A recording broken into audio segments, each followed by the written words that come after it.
meeting, and so we're going to start on time. I would ask the clerk to call a roll of the Natural Resources and Energy Committee. Rachel? Oh, yes, and please, if you're on Zoom or online, let us know if you're in your district or if you're here at the Annex office. Senator Carpenter, Senator Caslin, Senator Embry. Present in my Annex office here in Frankfurt. Thank you, Senator. Senator Harper Angel. Present remotely in the district. Thank you, Senator. Senator Schickel. Senator Southworth. I'm present in the district. Thank you, Senator. Senator Southworth. Senator Turner. Senator Webb. Senator Westerfield. Here from Crofton. Thank you, Senator. Senator Wheeler. Present in the room. Representative Blanton. Representative Bowling. Present in the room. Representative Bridges. Present in District 3. Thank you, Representative. Representative Cantrell. I'm here. I'm not in my district right now. I am in Louisville. Thank you, Representative. Representative Dossett. Present from the 9th District. Thank you. Representative Dotson. Present remotely. Thank you. Representative Duplessis. Representative Flannery. Present in district. Thank you. Representative Fugate. Present in the room. Representative Johnson. Present in the 13th. Thank you. Representative Kirk McCormick. Present from the 93rd District. Thank you. Representative Marzian. Present in my district. Thank you. Representative Miles. Present in the room. Representative Gibbons Prunty. Present from the 15th District. Thank you. Representative Scott. Representative. Present in District 41. Thank you. Representative Stevenson. I am here in my Annex office. Thank you. Representative Wesley. Representative White. No, they're doing the other one first. Present in District 99. Thank you. Chair Smith. And Chair Gooch. Here in the room. Southworth is here. Does that matter?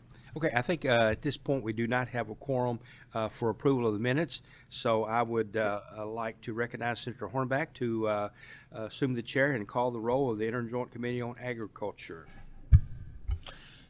Thank you, Chairman. I appreciate all the members being here today. And I'd ask the clerk to call the roll for the Ag Committee members and be sure and let people know that if you're at home or you're in the district are here.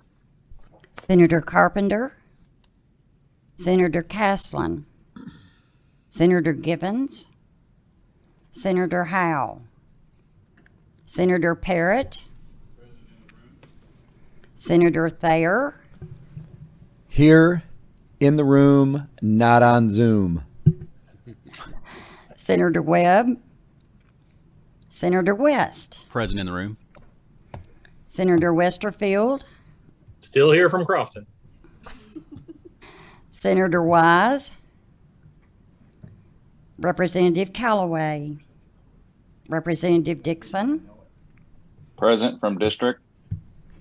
Representative Dossett. Representative Pfister. Present in the room. Representative Flood. Present from the 75th District. Representative Graham. Representative Hart. Present in the room. Representative Imes. Here in my District 5. Representative Kim King. Present in the room. Representative Cook. Representative Kulkarni. Present remotely. Representative McPherson. Here in the room. Representative Meeks. Representative Pratt. Here in the room. Representative Rayburn. Representative Raymond. I'm here from my district. Representative Reed. Here in the room. Representative Stevenson. Representative Tate. Present remotely. Representative Thomas. Present in the room. Representative Tipton. Present in the room. Representative Senator Hornback, Chair, Here. and Co-Chair Representative Heath. Here in the room. We have a quorum. This is Senator Howell. I'm appearing here live in my district. And we do have a quorum for the Ag Committee, so I would have a motion to approve the minutes of August 26th. Second. Got a motion and a second. All in favor signify by saying aye. All opposed, like sign. And the motion carries. The minutes are approved. I'd like to turn it back over to Representative Gooch. Thank you, Mr. Chairman. We do have a large agenda, a long agenda today, so we're going to move as fast as we can. I think we have a presentation on large-scale solar and land use. Secretary Goodman, Secretary of the Energy and Environment Cabinet, and I think I'll let you introduce whoever's with you, Madam Secretary. Thank you very much, and thank you to the chairs and the co-chairs and the committee members for having us today to talk about large-scale solar and land use. And we have quite a few bullet points to go over. We're going to kind of go a little bit fast, but we'll hang around in case the committee members have any questions for us. So I will introduce Kenya Stump, who's also going to be talking about some of these slides with me. Kenya is our Executive Director of the Office of Energy Policy in the Cabinet. So you might ask yourself, why is Kentucky suited for large-scale solar? And I will just say that, while the cost of installing solar is declining and making that more attractive, Kentucky is very well situated to have access to two wholesale electricity markets, PJM and MISO, and we have a very robust and reliable transmission infrastructure. Those wholesale markets are very favorable for solar activity right now, and we are blessed with some land areas that have very favorable characteristics for large-scale solar installations. And that's not only our agricultural land, but we do have some room in Kentucky to support medium to large-scale solar developments on mine-scarred lands or on reclaimed mine lands. And we have a tool that we'll talk a little bit about, which can help developers do that. And I guess one of the biggest reasons that we're seeing a lot of interest and a lot of development activity in Kentucky is because there's a corporate demand for renewable electricity. I think economic development and that corporate demand will continue to be primary movers toward encouraging solar development in Kentucky. And if there's anything that you take away from our presentation today, I'd like for you to understand that solar is first and foremost a local decision.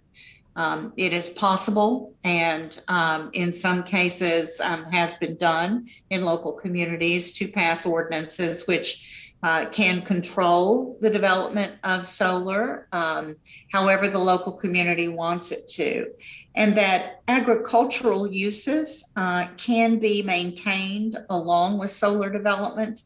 It's a decision between the farmer and the developer, but it is possible, and we're seeing this a little bit in Kentucky right now, to graze livestock, specifically sheep is what we're seeing, but it is also possible to graze cattle. And we're also seeing some interest in planting row crops among solar development. I think the latest questions we've got have to do with growing rye. So those are the takeaways we'd like for you to have. And having said all that, I'm going to turn it over to Kenya Stump. Thank you, Secretary, and thank you, committee members, for inviting us to speak today. A little bit about the Kentucky Office of Energy Policy. Our mission at the OEP is what we call ourselves, is we support the utilization of all of Kentucky's resources for the betterment of the Commonwealth while protecting and improving the environment. Today, we're here to talk about solar. Part of our functions at the Office of Energy Policy is to provide that policy and technical assistance to decision makers and stakeholders across the Commonwealth.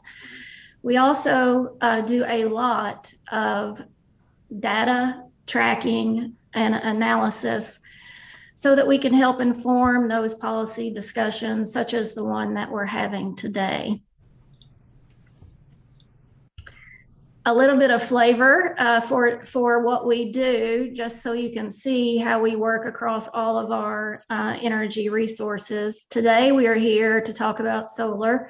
We'll touch on our solar toolkit and our solar site suitability tool.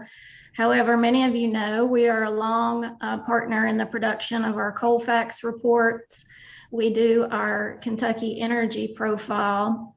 And every other year, we support the Southern States Energy Board with their regional state profiles as well, where we handle the data analysis for the southern states. We also, with the help of our regulated utility partners, every year we track what we call our distributed energy resources, mainly solar resources on rooftops and some smaller ground-mounted arrays. However, our distributed energy resources encompass some small wind, hydro, and biomass as well. Recently, we worked on a microgrid study as it relates to our critical facilities, such as hospitals, water, wastewater facilities, pump stations, where we're looking at how can distributed resources be deployed to help those critical facilities remain functional in the event of a energy disruption. We do have interactive data products. We'll show you a few today.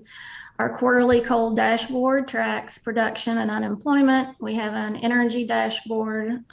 We get a lot of questions on power plant retirement and additions, as well as what we call a situational awareness dashboard, where we look at energy commodity pricing. And we do that on a daily basis so that we can spot any price disruptions that may be occurring across the Commonwealth, such as those that we did see sporadically during the Colonial Pipeline disruption. As Secretary Goodman said, our position is that we support and defer to the local land use planning decision as it pertains to solar development, large-scale solar development. You will be hearing today from Chairman Chandler that we do have an established process through the Kentucky Electric Generation Transmission and Siting Board. And Chairman Chandler will detail those processes and how local involvement is crucial to that process. We do remain resource neutral and provide information to all stakeholders, ranging from citizens, policymakers, solar developers, and anyone else who may have questions for us on any of Kentucky's energy resources. So let's get into large-scale solar in Kentucky. Right now, the large-scale solar that we see, and it's barely large-scale, is that with our regulated utilities. Overall, renewable generating technologies account for 8% of Kentucky's total net electricity generation. The largest share of that comes from our hydroelectric resources, which some of those date back to 1925 and are still operating today. Utility scale solar, so that owned by our utilities, only accounts for 0.07% of our total net electricity generation in 2020. If we look at capacity, or the ability of those generating units to provide electricity, we have around over 18,000 megawatts of capacity, and we are blessed that spans a variety and diverse set of energy resources. Our coal generating technologies still remain our largest source of generating capacity, followed now closely and ever growing from natural gas. However, we do have oil, solar, water, biomass in our portfolio as well. And as I mentioned before, at this time, our water resources provide a little over 1,000 megawatts of hydroelectric capacity, contributing to those renewable generation numbers. But today we're here to talk about large-scale solar, not just with our utilities, but what we're calling merchant, those independent power production projects. Currently, you will hear a little bit more from the Public Service Commission. We have 28 merchant solar projects pending in front of the Kentucky Electric Generation Transmission Siting Board. Those 28 projects represent a little over 3,000 megawatts. So recalling back the last slide, our total capacity in Kentucky is a little over 18,000 megawatts.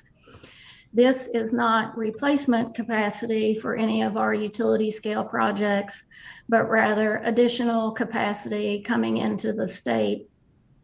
And a variety of drivers that Secretary Goodman mentioned are behind the development and proposal of these projects. In general, just for some generalities and future discussions, 1 megawatt of solar capacity requires around 10 acres of land. That land has to meet certain characteristics, and I believe today's presentation you will hear a little bit more detail about those characteristics. So of those pending solar projects in front of the Electric Generation Transmission Siting Board, we're looking at around a land impact of 30,000 acres. And that's an approximate number.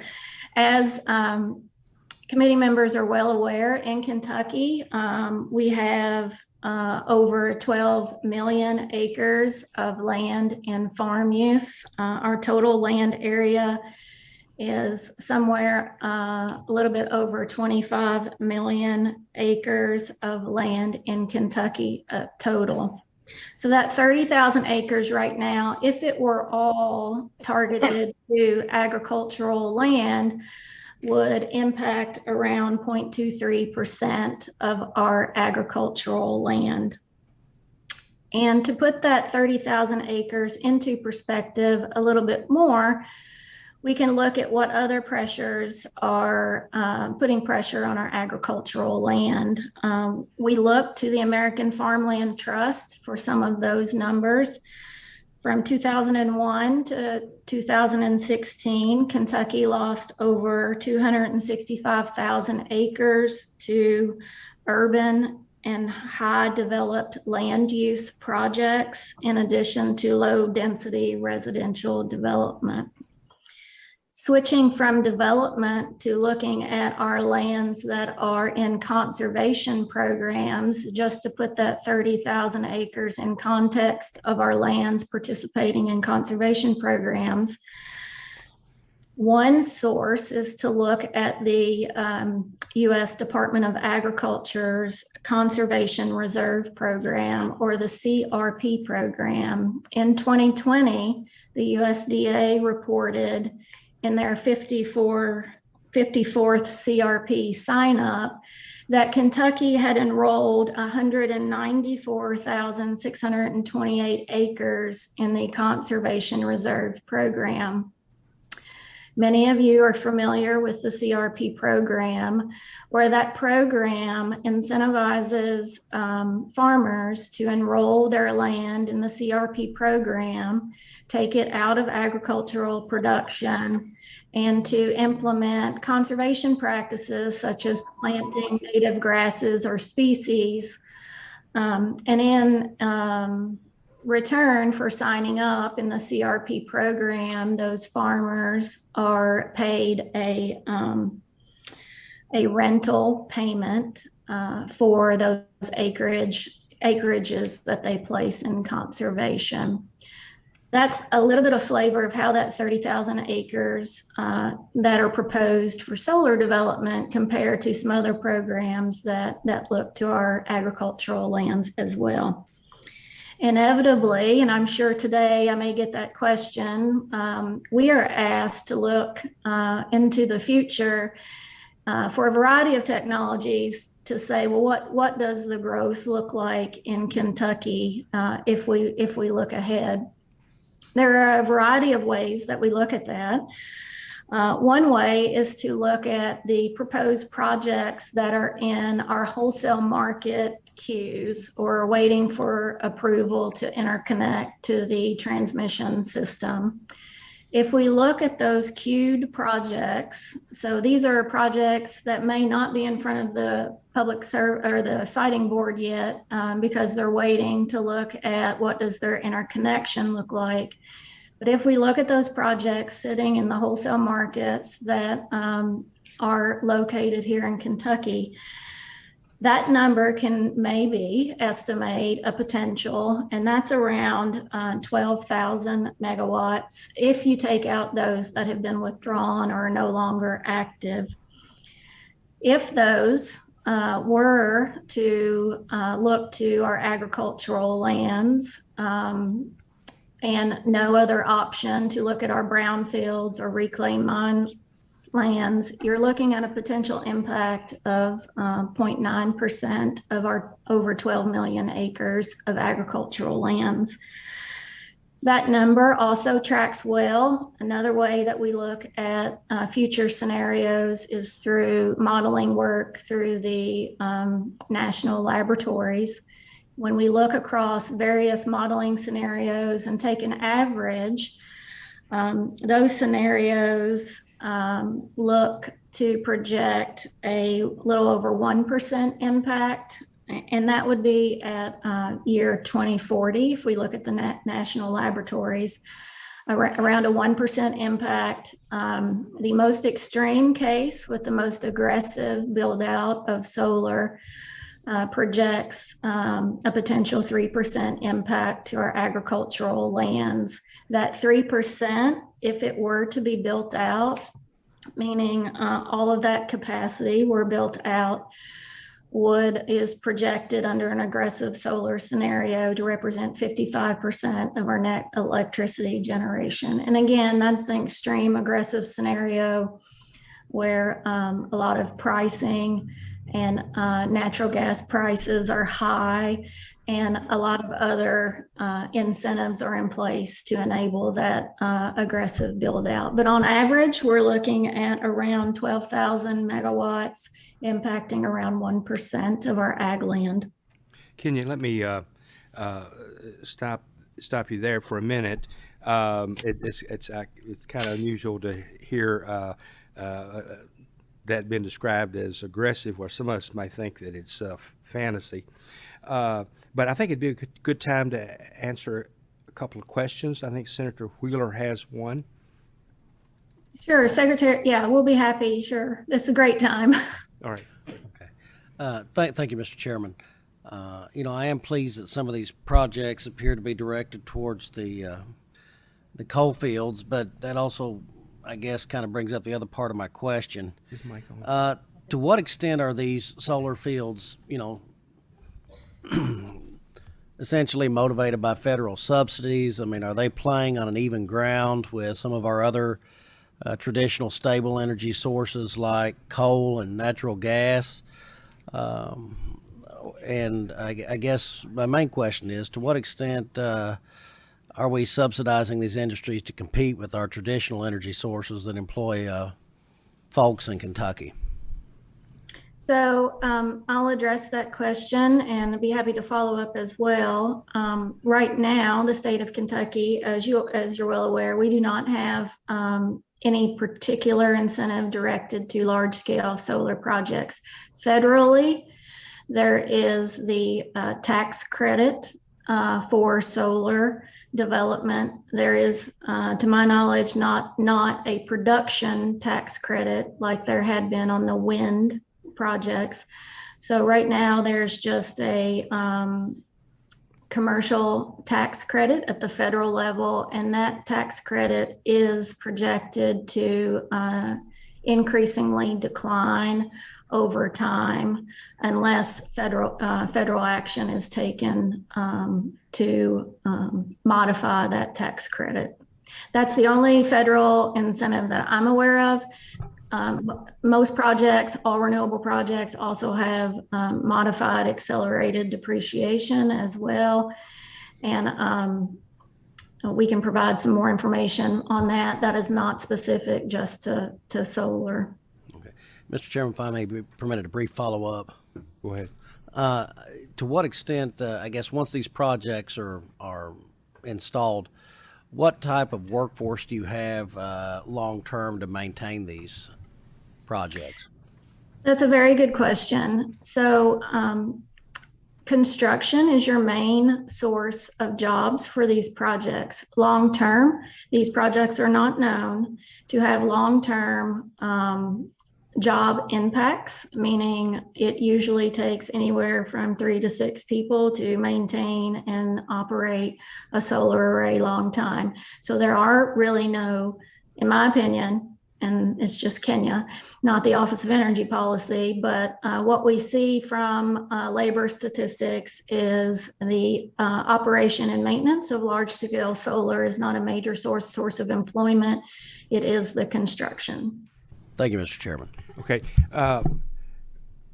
We do have my co-chairman, Senator Carpenter, on the line as well. Just have him text me whether he's in his annex office or in his district. And we only have time for one final question from Representative Boland, and then Kenya, you're going to have 5 minutes to complete your presentation. Thank you. I sure can. Okay. Thank you. I'll be brief. Thank you, Senator Wheeler, for those questions. Being from coal country myself, definitely sharing those concerns. But a broader concern outside of those is pricing, energy pricing. In Kentucky, we're very lucky to have very good utility rates, both for homeowners, our constituents, and also our commercial utility rate is very favorable in recruiting businesses to the state. And I realize that, as we make this transition in the time we're in right now, as we go towards, as there's incentives from the federal level to go more towards green energy, and you start phasing out coal, natural gas, wherever they choose whatever direction they choose to point us in, what are we looking at for our pricing for our people and just for the recruitment of businesses? Thank you. I can respond to that, and Secretary Goodman, if you'd like to respond as well. On the utility side, any large-scale project that would have ratepayer impact would be addressed through the PSC and the filing there, where the cost to the consumer as well as any benefits to the consumer would be evaluated. As we mentioned earlier, the only reason we are seeing solar develop, one reason, is that costs have declined enough to be price competitive with our coal and natural gas resources, meaning they are becoming a least cost resource. We can also discuss, We also know, however, that solar is no replacement for our baseload resources unless that solar is paired with a storage technology. So it's not just about price as we're looking at solar growth in the state. We're also balancing its impact to our grid, impact to the customers, and any potential impacts that we have to reliability and to our system as well. And that's also a concern that is addressed in the wholesale markets. And Chairman Gooch, I will take my 5 minutes now and proceed on so that we can stay on schedule, if that's okay. That'd be fine. Thank you. Go ahead. So while I have 5 minutes remaining, I would just like to point out, this is a map that where we modeled the solar, what we call site potential in the state. The dark green areas mean those areas have land characteristics that would be favorable for solar, and the orange dots are the siting board cases. It's no surprise that the orange dots also land on those dark green areas.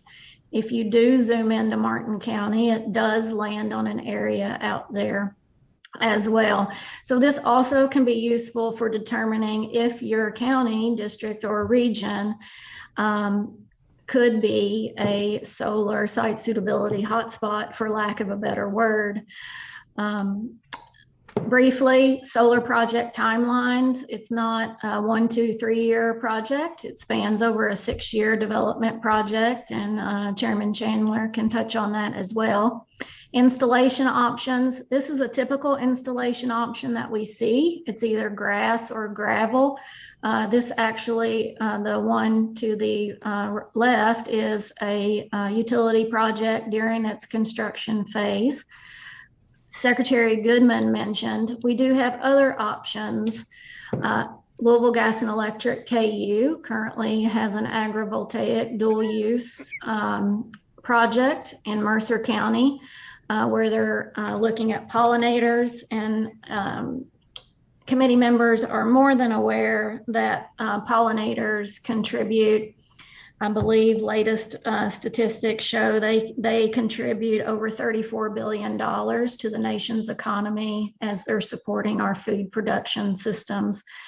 So this is a great project in Mercer County, as well as you can see the bees there as well. We have a utility that also incorporates bees into their project as well. The cattle there on the right is not a Kentucky project. However, we do have a similar one at Morehead State University in their beef unit, where they have a very small array similar to this, and they're looking at how the cattle move and use the array and how it impacts the cattle there at Morehead State University.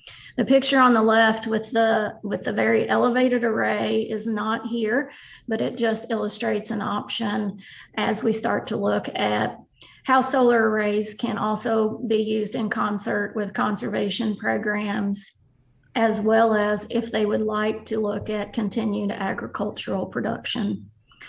We have a few tools I'd like to highlight before we end today. We do have a solar toolkit.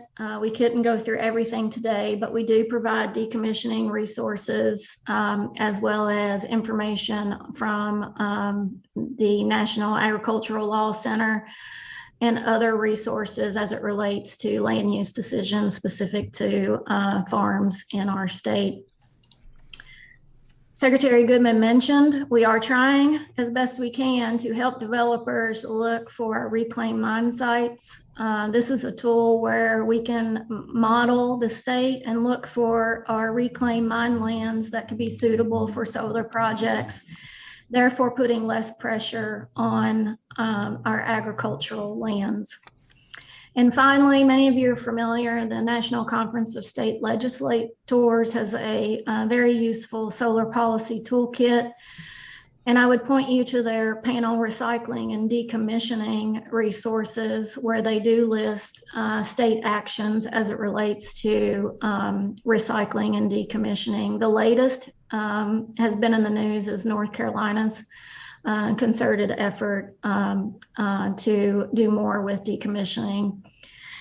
And finally, I would like to point here in the Commonwealth, we do have a project relating to solar panel recycling. The University of Kentucky, in partnership with Lexmark, are exploring critical material recovery from electronics. And that partnership is evolving now to include the critical material recovery from solar panels as well. So I can provide that resource to the committee members after the presentation today. But that is a local commercialization technology that's looking to address panel recycling and decommissioning in the state. And Chairman, that is all we have today for you. We'll be happy to follow up with any questions or resources that you may have. Okay, thank you. And I just ask any members to direct any questions they have to the cabinet. Moving right along, next we have we have Kent Chandler, who's chairman of the Public Service Commission, to talk about merchant solar siting and electric generation and transmission siting boards. Welcome, Kent. Thank you, Chairman. Let me get can you hear me okay? Let me get my presentation up. Okay.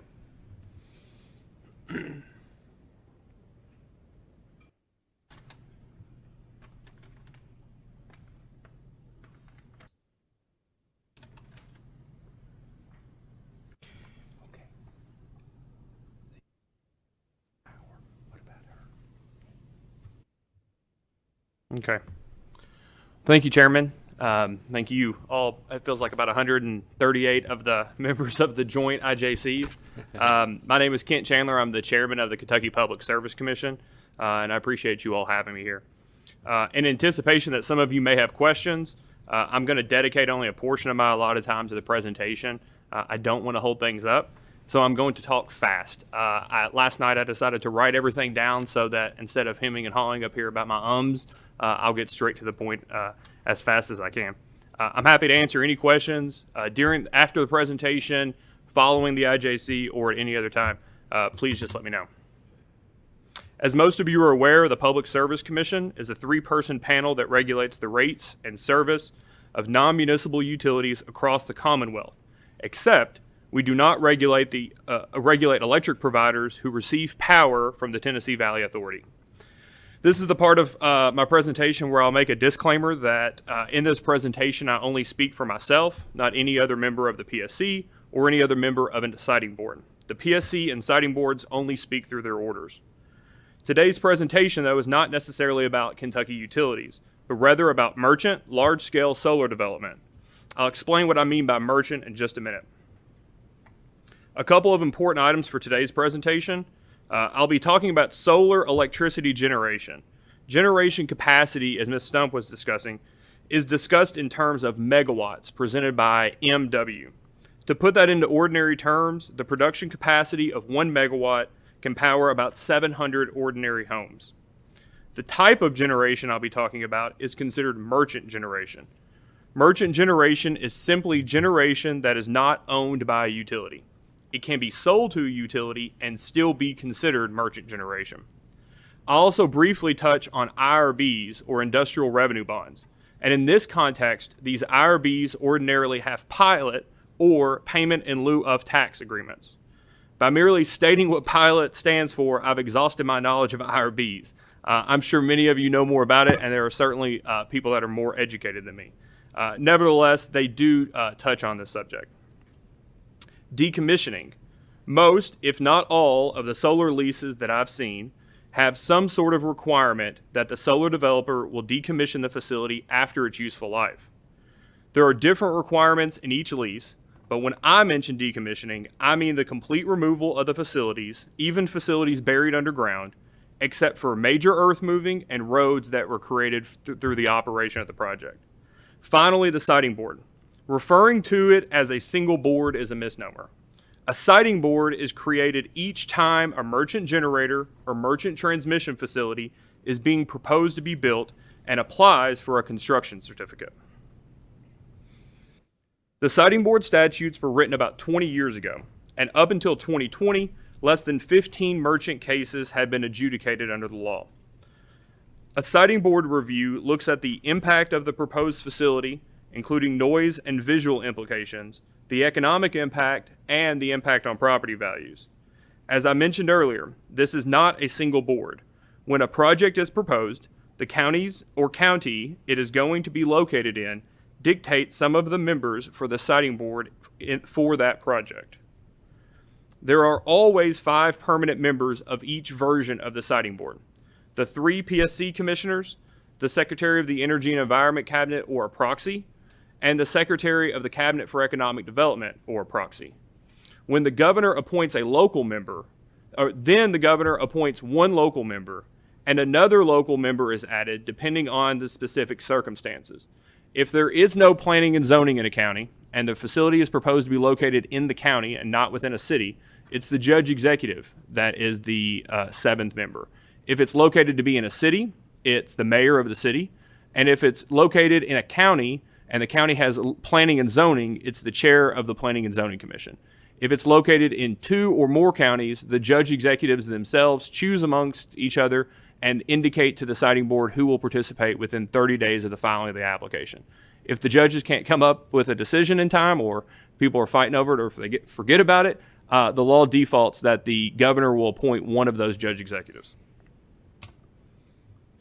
Here are, and I think these are consistent with Ms. Stump's slides, here are some of the projects that have already filed applications or have filed notices that they will file applications within 6 months. There are 28 projects on this map, ranging, I believe, from 40 megawatts to 250 megawatts in size. This map is as of the end of August. There are more projects, though, than this coming. Nevertheless, not every project that is preliminarily planned will be filed with the siting board, and certainly not every project filed with the siting board will ultimately be built. The facilities that are being built in Kentucky and are being filed with the siting board are anticipated to be sold to particular customers in other states, sold into markets to no one in particular, and some already have agreements with Kentucky utilities or municipalities to serve Kentuckians. The different markets or grids that these can be sold to are PJM to the north and east, LG&E and KU across the state, TVA to the south, and MISO to the west.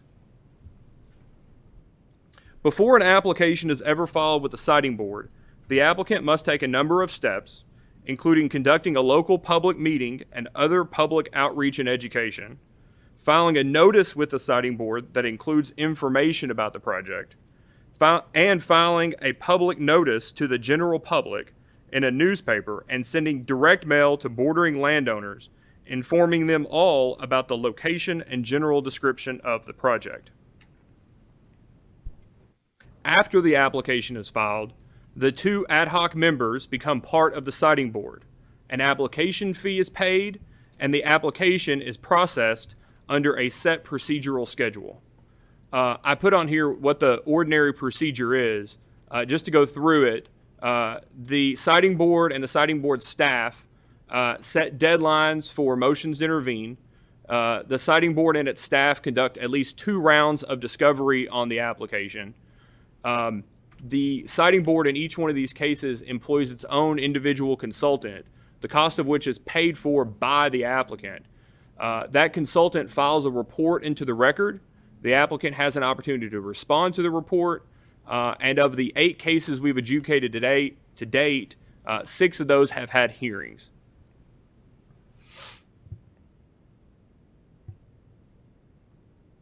An application to the siting board has to address, using a site assessment report, the location and impact of the project, including the impact on roads, other properties, and neighbors, as well as the economic impact. There are other items that must be included in the site assessment report, but as you all can tell from these last 2 slides, there's a lot, so I'll let you all read the detail when you have a moment. Some of the items the siting board has dealt with in the 8 cases that have been completed since the middle of last year are the following. The first, setbacks. The statutes have setbacks, and the setbacks are from the generating facility to neighborhoods, schools, hospitals, and nursing homes, but not necessarily to a home. The siting board can and has granted reasonable deviations from the statutory setback. The planning, and if an area has local planning and zoning, the statute permits the local planning and zoning setbacks rule over the statutory setbacks. The statute requires, subject to possible deviation, a 2,000-foot distance between any electric generating facility and a neighborhood, school, hospital, or nursing home. That could be from a panel, that could be from an inverter, or any of the other facilities. The economic impact. So the first, industrial revenue bonds. And again, I don't know much about this, but I know that many of the proposals are expecting or have already entered into agreements with the counties, in which the counties will enter into industrial revenue bonds to help construct the facilities, and in return, not only will they receive payments for those, but the county will receive payment in lieu of taxes. There has been, as part of some of those mock or draft pilot agreements, an inclusion there for an increase or a specific amount of school taxes to be paid over a certain amount of time.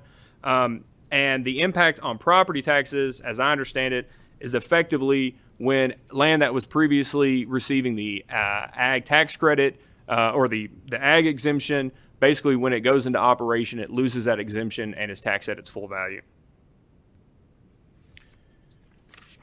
We've also dealt with noise.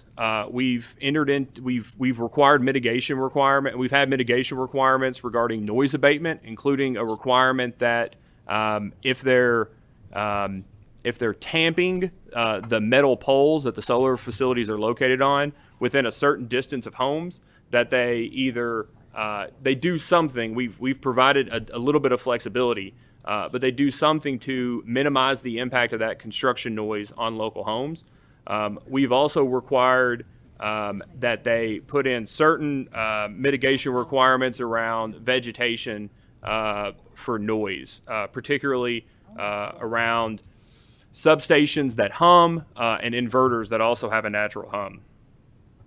We've done the same thing with vegetation for viewshed mitigation.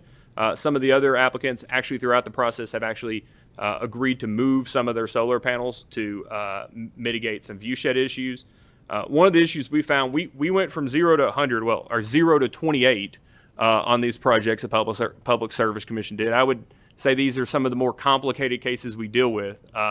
And over the last year and a half, these siting board cases have basically doubled the complicated cases that we ordinarily work through. The PSC staff also staffs the siting board, and it has been a pretty heavy lift through COVID. We've also dealt quite a bit with decommissioning.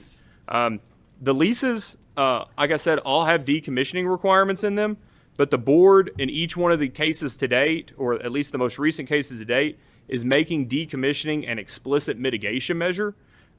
We've required, even if they're going to do bonding in the name of the lessor, we've also required them to include the county as somebody who can draw from that bond in the event that the operator doesn't come back and take down and decommission the facility once it's done operating.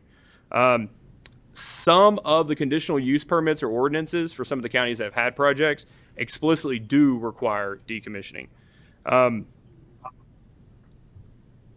We've also, in some of the recent orders, we think that we've gotten pretty consistent across the major mitigation best practices.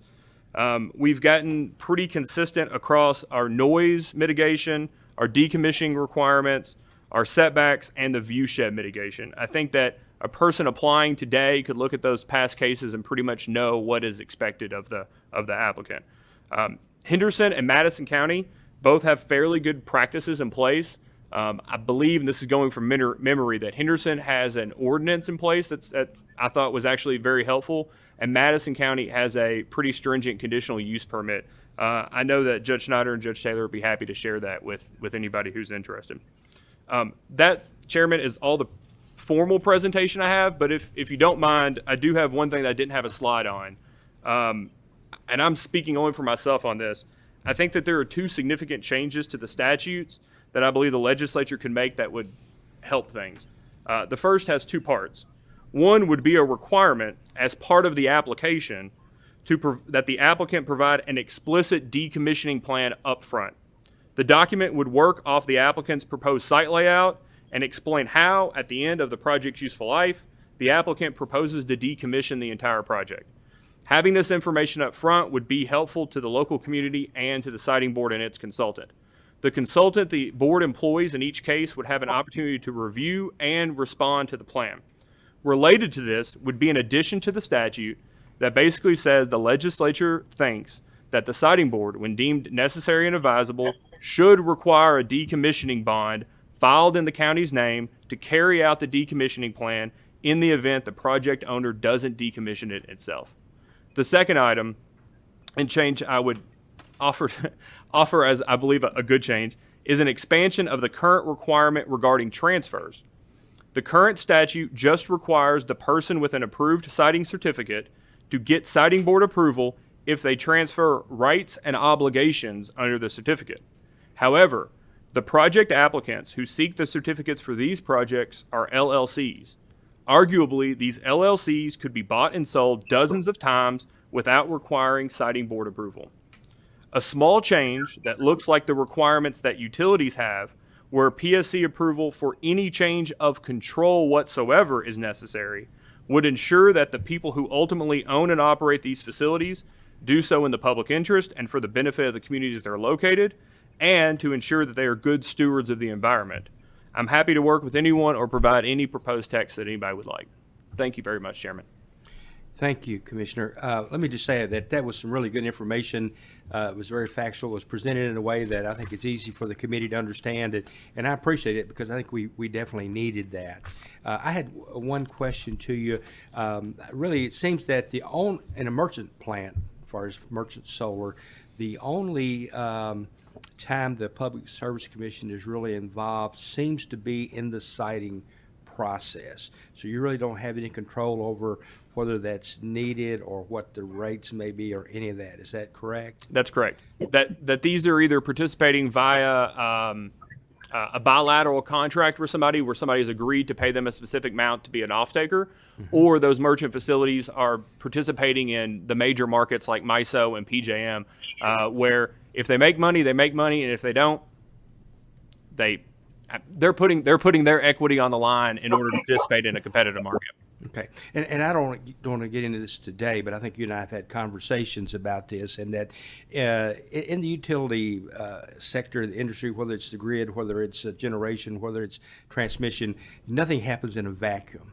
And even if we are allowing merchant power to be sold to MISO or PJM, or even ultimately an LG&E or someone, that sale is displacing electricity generation maybe from some other source, and that can have an effect on the things that you do regulate, like the rates and all of that for your existing people that you regulate. And someone needs to be in charge, and I think the Public Service Commission does a good job of that. Someone needs to be in charge of making sure that the decisions that are being made aren't adversely affecting our ratepayers here in Kentucky. And don't necessarily want you to comment on it today, but I do want you to come back and let us have that conversation in the future. Yeah, and just if you could, sure. Chairman, and not so much on rates, but certainly on reliability. Exactly. A lot of states, and I say a lot, probably about a dozen, maybe 18 states in the United States have turned over what's deemed resource adequacy to these people who run the markets, right? So the District of Columbia, Maryland, the people who ensure they have resource adequacy is PJM. We have not turned over any of our utilities to a market operator to determine resource adequacy. The Public Service Commission ensures that each one of our utilities that we regulate have adequate resources to ensure reliability. They may also participate in a market, but they're participating in the market in order to make money for the benefit of their customers, not necessarily to ensure the lights stay on. That's still firmly under our jurisdiction. Okay. Thank you. We don't have a lot of time. Senator Hornback, I think you have a question.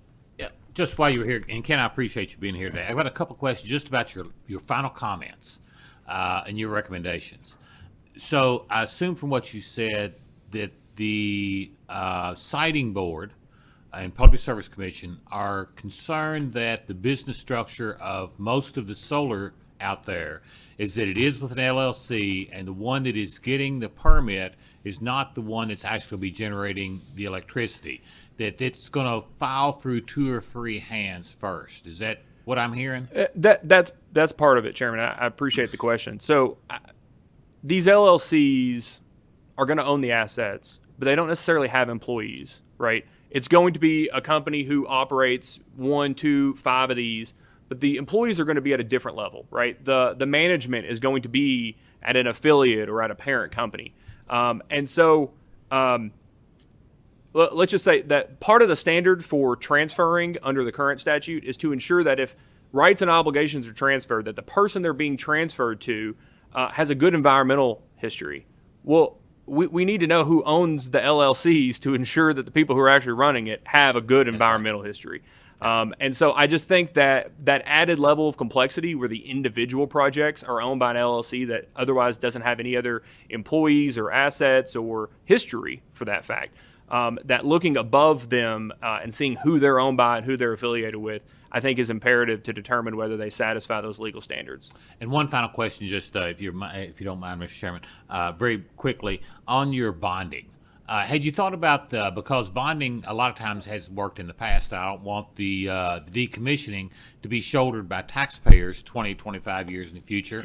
Have you thought about a review of the bonding after every 5 years or something like that, so that whoever the owner is of that LLC, whoever they are, that they would maybe have to put up more bonding to make sure the decommissioning was 100% paid for by those that profited off of it? Yeah, so up to date, 6 of the orders, the mitigation measures that have been included by the siting boards, have required bonding, in addition to it being in the name of the folks who own the land, also in the county's name.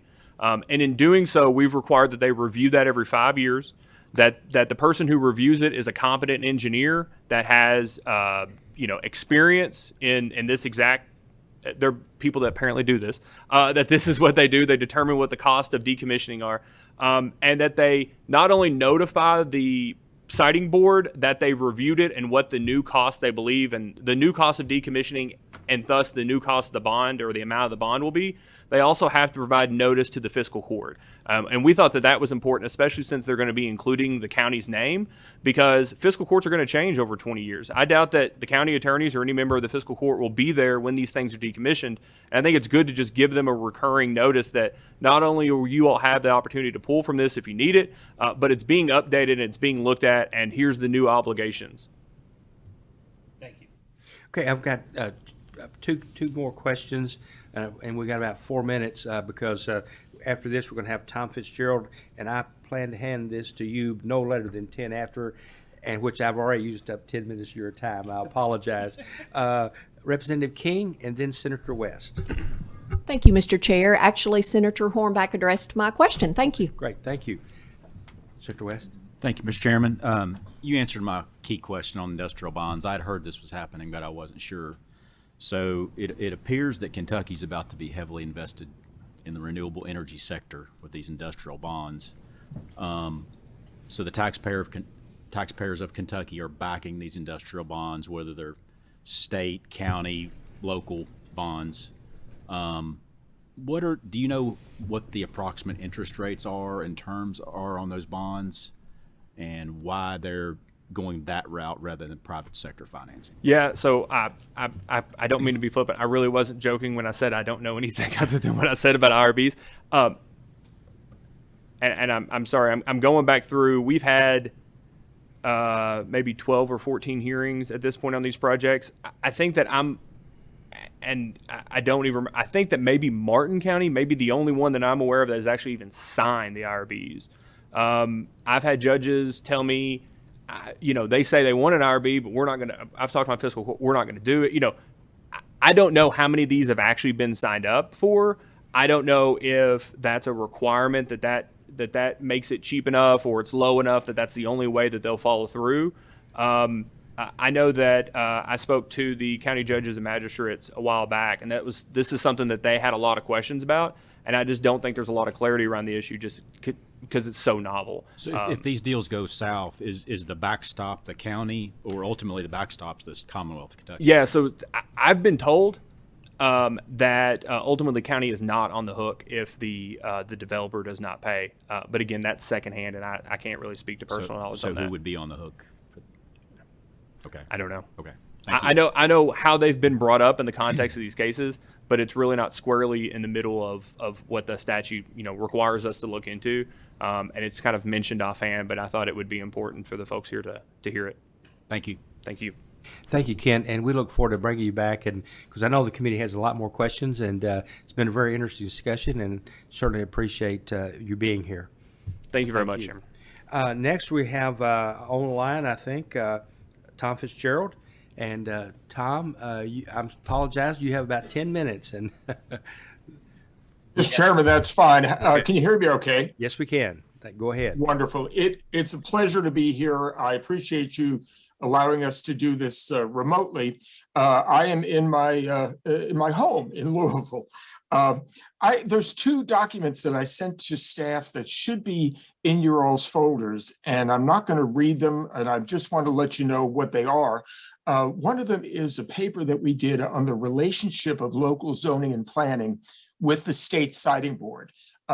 Chairman Chandler did an excellent job in describing the siting board process. Looking back, I was privileged to be part of the drafting of that statute. Back then, of course, it wasn't solar facilities. It was Enron and some other companies that were coming into Kentucky looking to site mostly natural gas peaking plants because of the deregulation of energy in some other states. And they were similarly going to construct facilities and then wield that power to other places, mostly in solar's case, states that have solar or renewable mandates.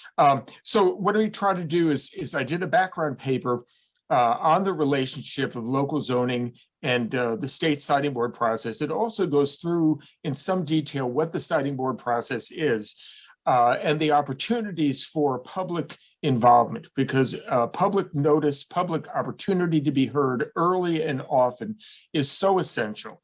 In those communities where there has been some pretty significant controversy, in no small part has arisen because those who are seeking to do solar development have not taken into account the fact that the public needs to hear what the plans are.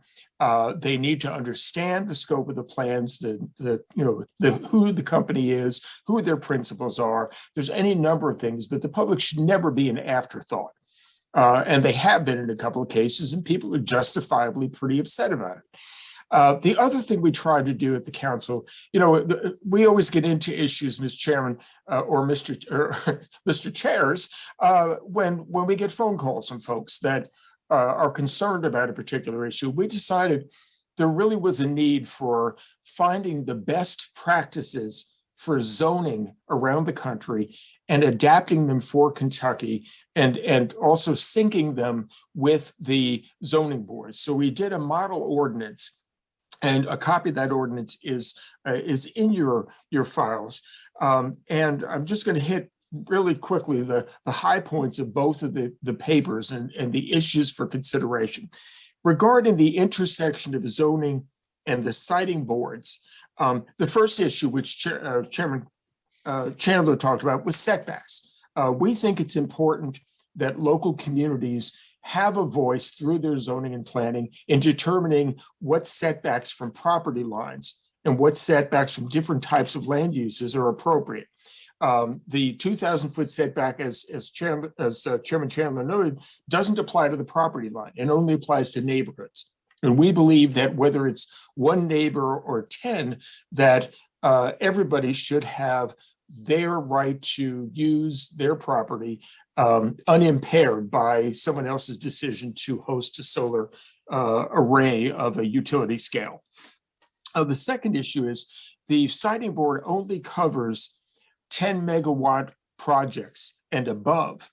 And when you're typically looking at 5 to 10 acres being utilized per megawatt for a ground-mounted solar array, you can chew up a lot of land before you reach that 10 megawatt level. So we think it's important that issues of that are important to the local community, whether you're going to allow development on prime or productive farmland, what sort of restraints you're going to put on that. We think it's important from that 1 megawatt up to the 9.9 megawatt that you have local participation through the zoning process. And you have a process that both informs the community and informs the developer. These are the rules of the road.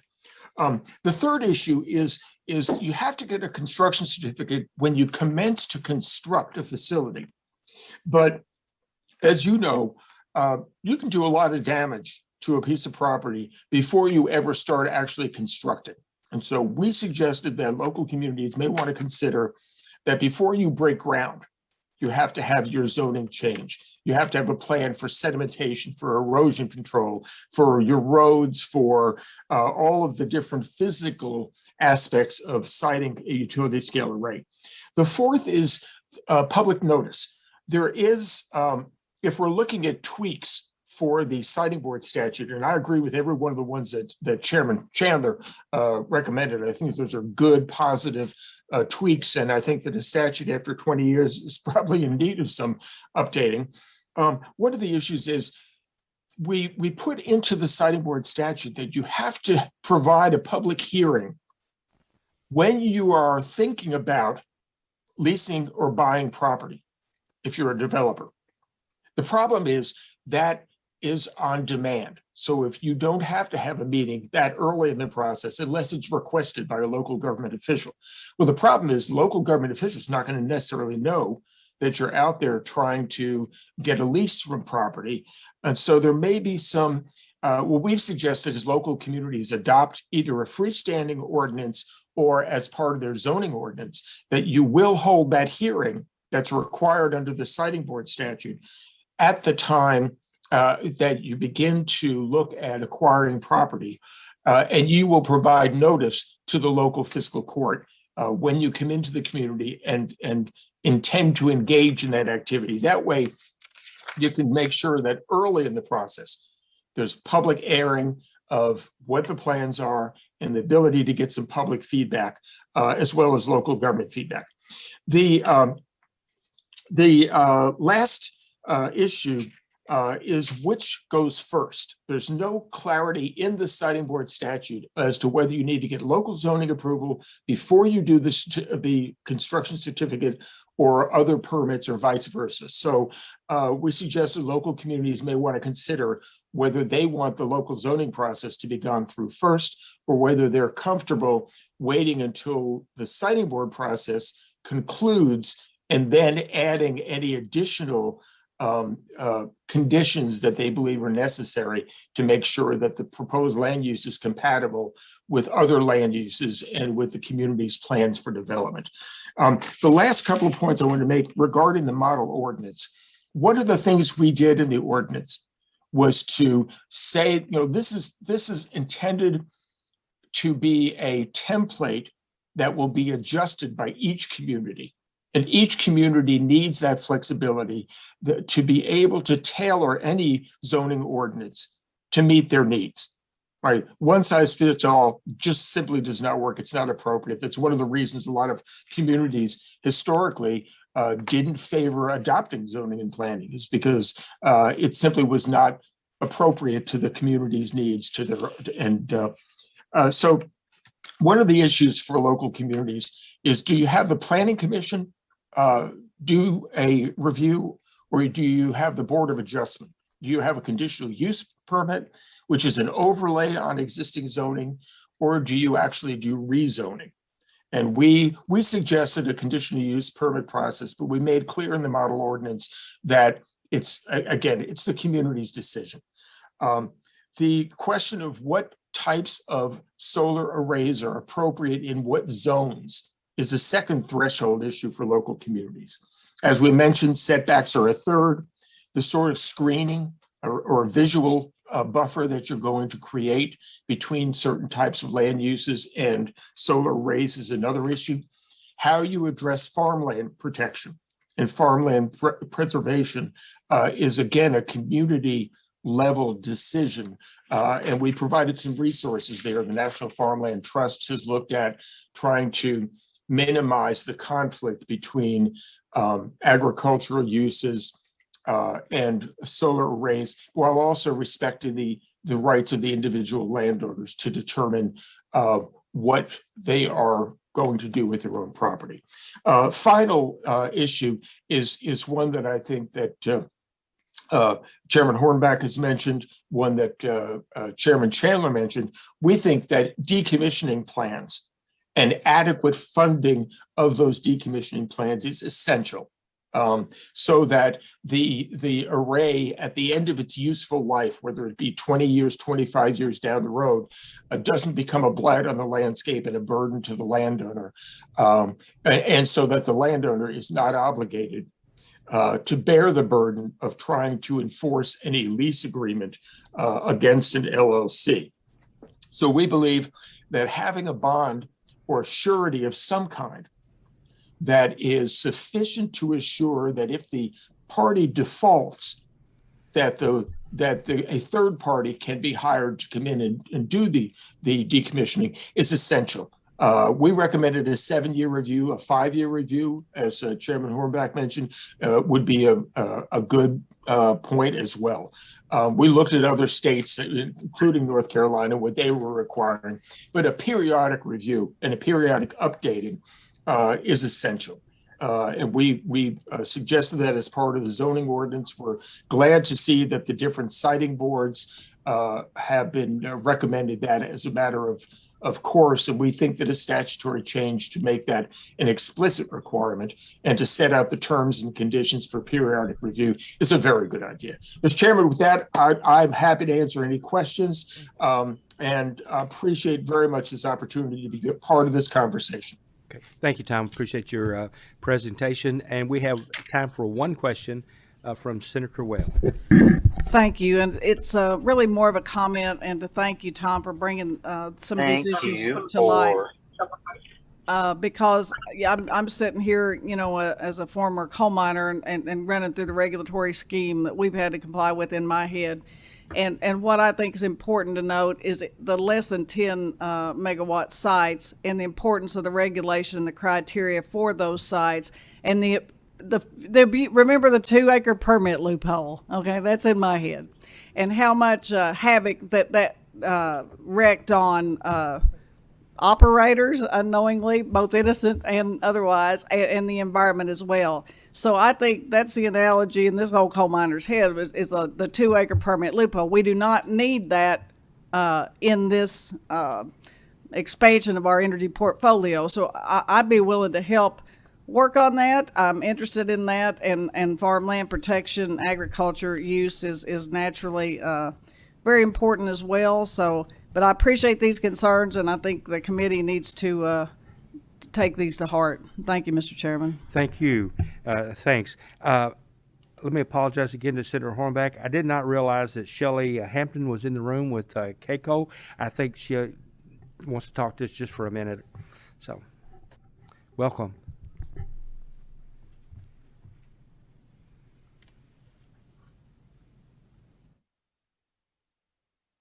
Can you hear me? All the chairs, thank you all so much for the opportunity to be up here. I'll be brief. As most of you know, there has been an uptick in interest in some of our counties about leasing or purchasing property for solar energy generation. Some of these counties, as you probably know, have planning and zoning in place or some form of it, and others do not. As of today, our best count for that is 57 counties have some form of planning and or zoning. We continue to provide information to our membership on this issue, hosting training classes for individuals to educate them on the law as it stands, having conversations with those in the industry, executive branch and other professionals about what best solutions would be for both private sector so that we don't discourage economic development, but also counties to ensure that they are protected throughout the life cycle of that solar energy site. The bottom line for us is that county level decision making continues to be a critical component of this issue, because what works best for, say, Perry County may not work best for Graves County, and that needs to be a local decision that's been made. And everything else has already been said in my remarks, so I'll leave it at that and try to answer any questions, Chairman. Thank you. Okay, thank you. Senator Hornback, I'm going to turn this meeting over to you. Thank you, Chairman Gooch. And I do want to move on pretty quickly because our next presenter is on a time schedule. Dr. Allison Davis, I think, is online there. Dr. Davis, aren't you there? I am, thank you. And if you want to give your presentation, I know you've got a class coming up. Sure, thank you very much. Thank you, Mr. Chairman. Thanks for inviting me. My name is Allison Davis. I am the H.B. Price Professor of Agricultural Economics at the University of Kentucky and the Executive Director of CETIC, which is a center dedicated to community and economic development for the Commonwealth. So my background is economic and community development, not production agriculture. But over the last 15 years, I have been working in economic development. In fact, I left this meeting because we're doing our training for our new economic developers across the state. So I have facilitated countless land use discussions that revolve around, the optimal use of a mix of residential, commercial, ag, and industrial development. They're predominantly planning discussions that are convened either because of an upcoming comprehensive land use update or prior to some new development initiatives or needs around housing or new land for industrial development. So the discussion around utility scale solar farming emerged in my office, I guess, a couple of years ago. I received several requests for technical assistance around helping to facilitate local conversations. And, I'm only one of me, so it's hard to do that. So instead, I decided to pull together a document that highlights some of the community considerations around utility scale farming, solar farming. And so I heard a little bit of the previous testimony, so I will try not to duplicate some of the comments that I heard. But I guess what is good news is that Kentucky is late to this game. And so it's relatively new to Kentucky, but it's not new in the United States. We are 43rd last time I checked in solar scale or utility scale solar farming. And so there is a lot to be learned by states that look like us and states that don't look like us.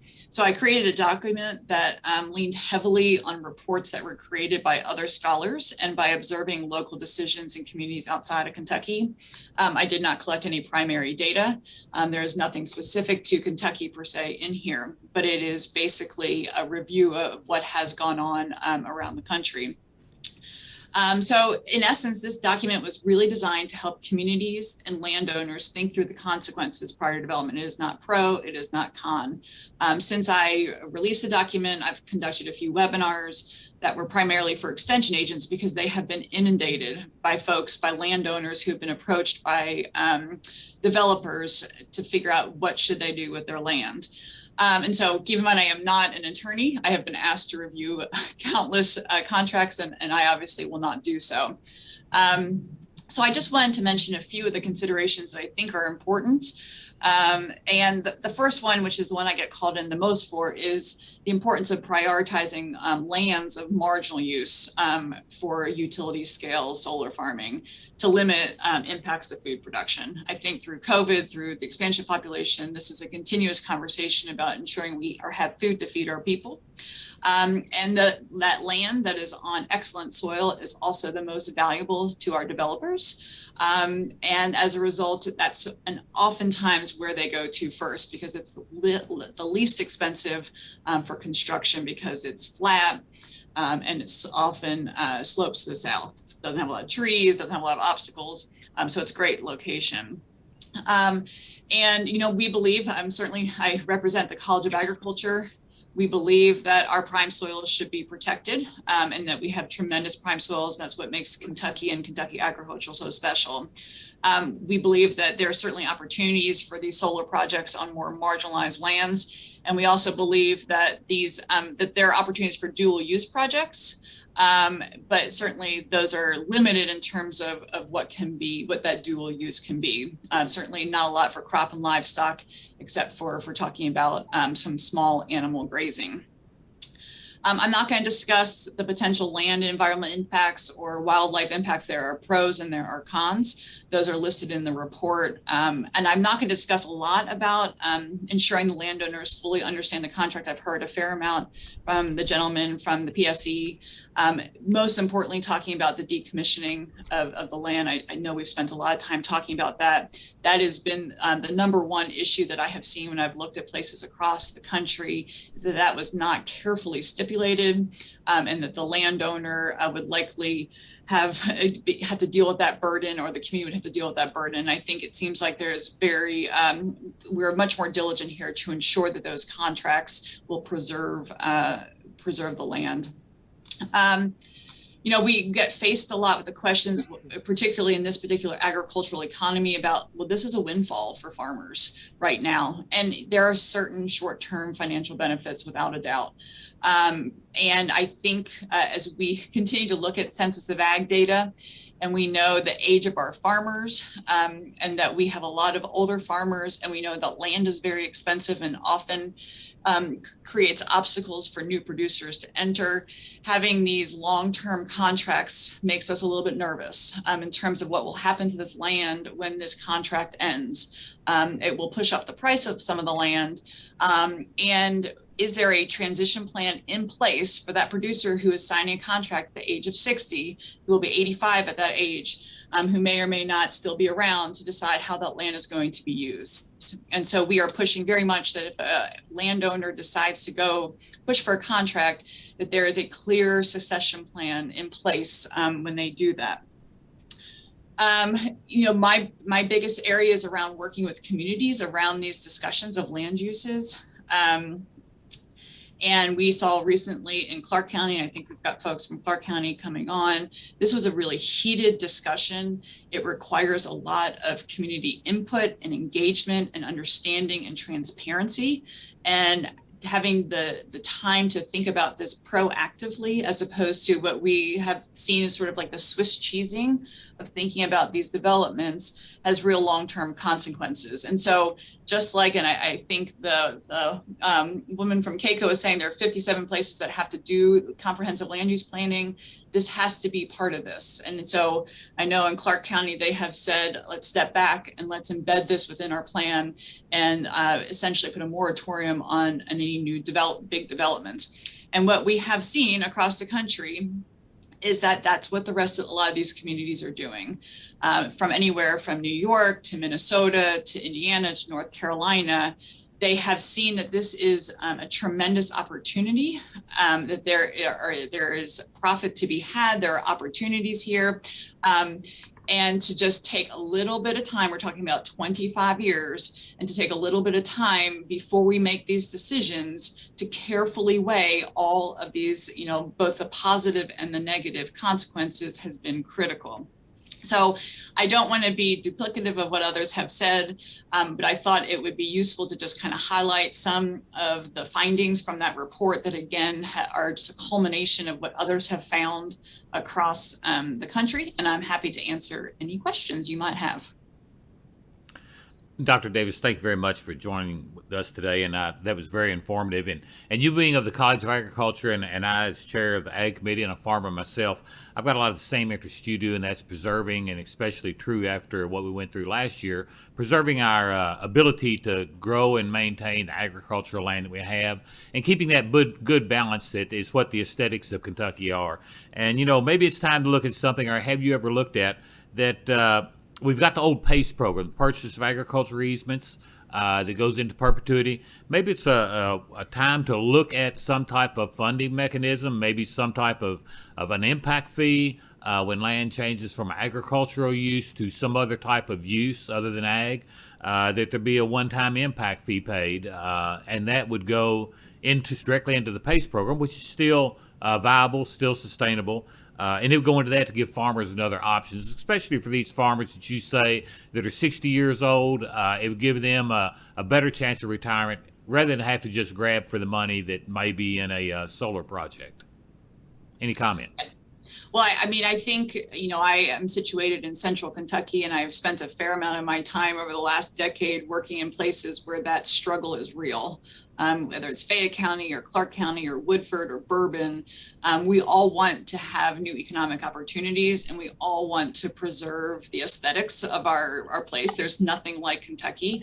So there is a real tension. And, as an economist, I believe that there is some type of market for preserving those lands that are most valuable, while also providing new economic opportunities so that we can continue to thrive here. So, we've talked about something like a PDR program, the PACE program, something that provides opportunity if those lands get converted into other uses. I think is certainly worth the time. Now, I mean, I get asked on a regular basis, and I just can't do it now, to be able to provide to these small communities the economic impact of the agricultural sector. I've been asked by probably 15 to 20 recently, so that they can make the case that agriculture contributes to their local economy in a similar way as manufacturing or healthcare or the service sector. So, something that we can continue to, ensure folks that agriculture is an important part of our state and local economy is important. Well, thank you, Dr. Davis. Appreciate you being with us today. And if you're looking at something to compare that to, if you look at the economic impact of agriculture, look at South Central Kentucky and what happened when the Green River Reservoir came in there and they did that large CRP program, and how towns closed down after agriculture was pretty much gone, production agriculture. So thank you for being with us today. Thank you. Our next presenter today is William Mayer, the Executive Director of the Clark Coalition.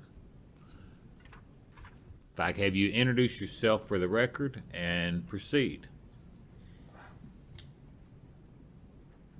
And I will be, we are running short on time, so let's try to get through things as quickly as possible. I'm going to wait on questions until we get completely done with all the presenters.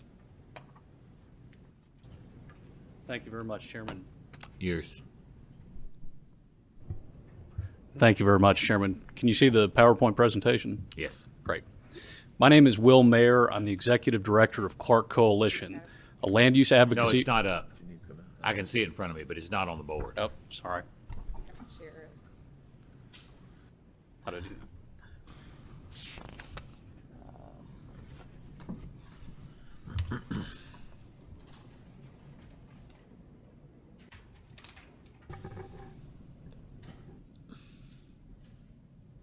I see what you're, share screen. Yeah, share screen.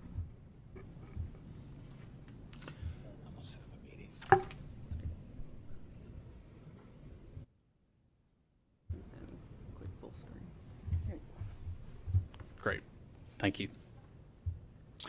As I was saying, my name is Will Mayer. I'm the Executive Director of Clark Coalition, a land use advocacy organization promoting smart growth, sustainable economic development, and government transparency in Winchester, Clark County. We formed in May of 2020 to address the industrial solar issue, and since that time we have brought to bear a great deal of research, including Dr. Davis's and that of other subject matter experts from land use attorneys and property appraisers, to provide greater insight into this very complex issue of industrial scale solar. I'll go through this quickly as it was covered before, but I think it's very important to understand the scope of what's being proposed in our state. Ms. Stump earlier alluded to the projects before the siting board, but I'd like to inform you of the projects that are in the queues for interconnection in PJM and MISO. So right now, those total over 100 proposed industrial scale projects in Kentucky, totaling about 11,000 megawatts. For comparison, that's nearly 3 times larger than the installed solar capacity in the state of Nevada. This is going on, or it's proposed, in 47 counties in Kentucky, so over a third of our counties have these projects proposed. And to put into perspective the number of panels we're talking about, this is anywhere from 25 to 60 million plus solar panels. And this is based on data that's been submitted to the Kentucky State Siting Board.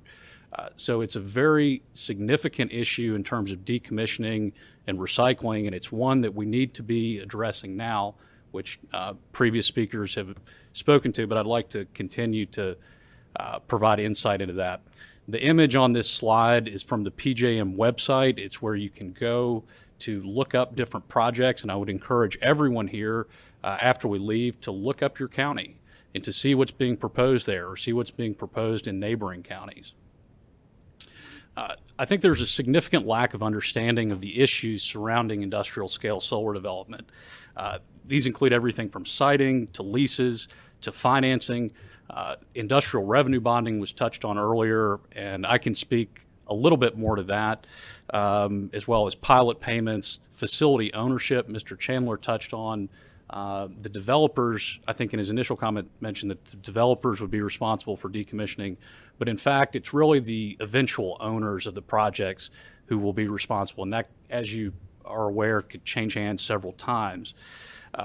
The result of our current status, and coupled with a very generous federal tax credit, which is now at 26%, to comment on Mrs. Stump's earlier comment on that, it was initiated in 2006, and it's been extended 3 times, most recently in December of 2020.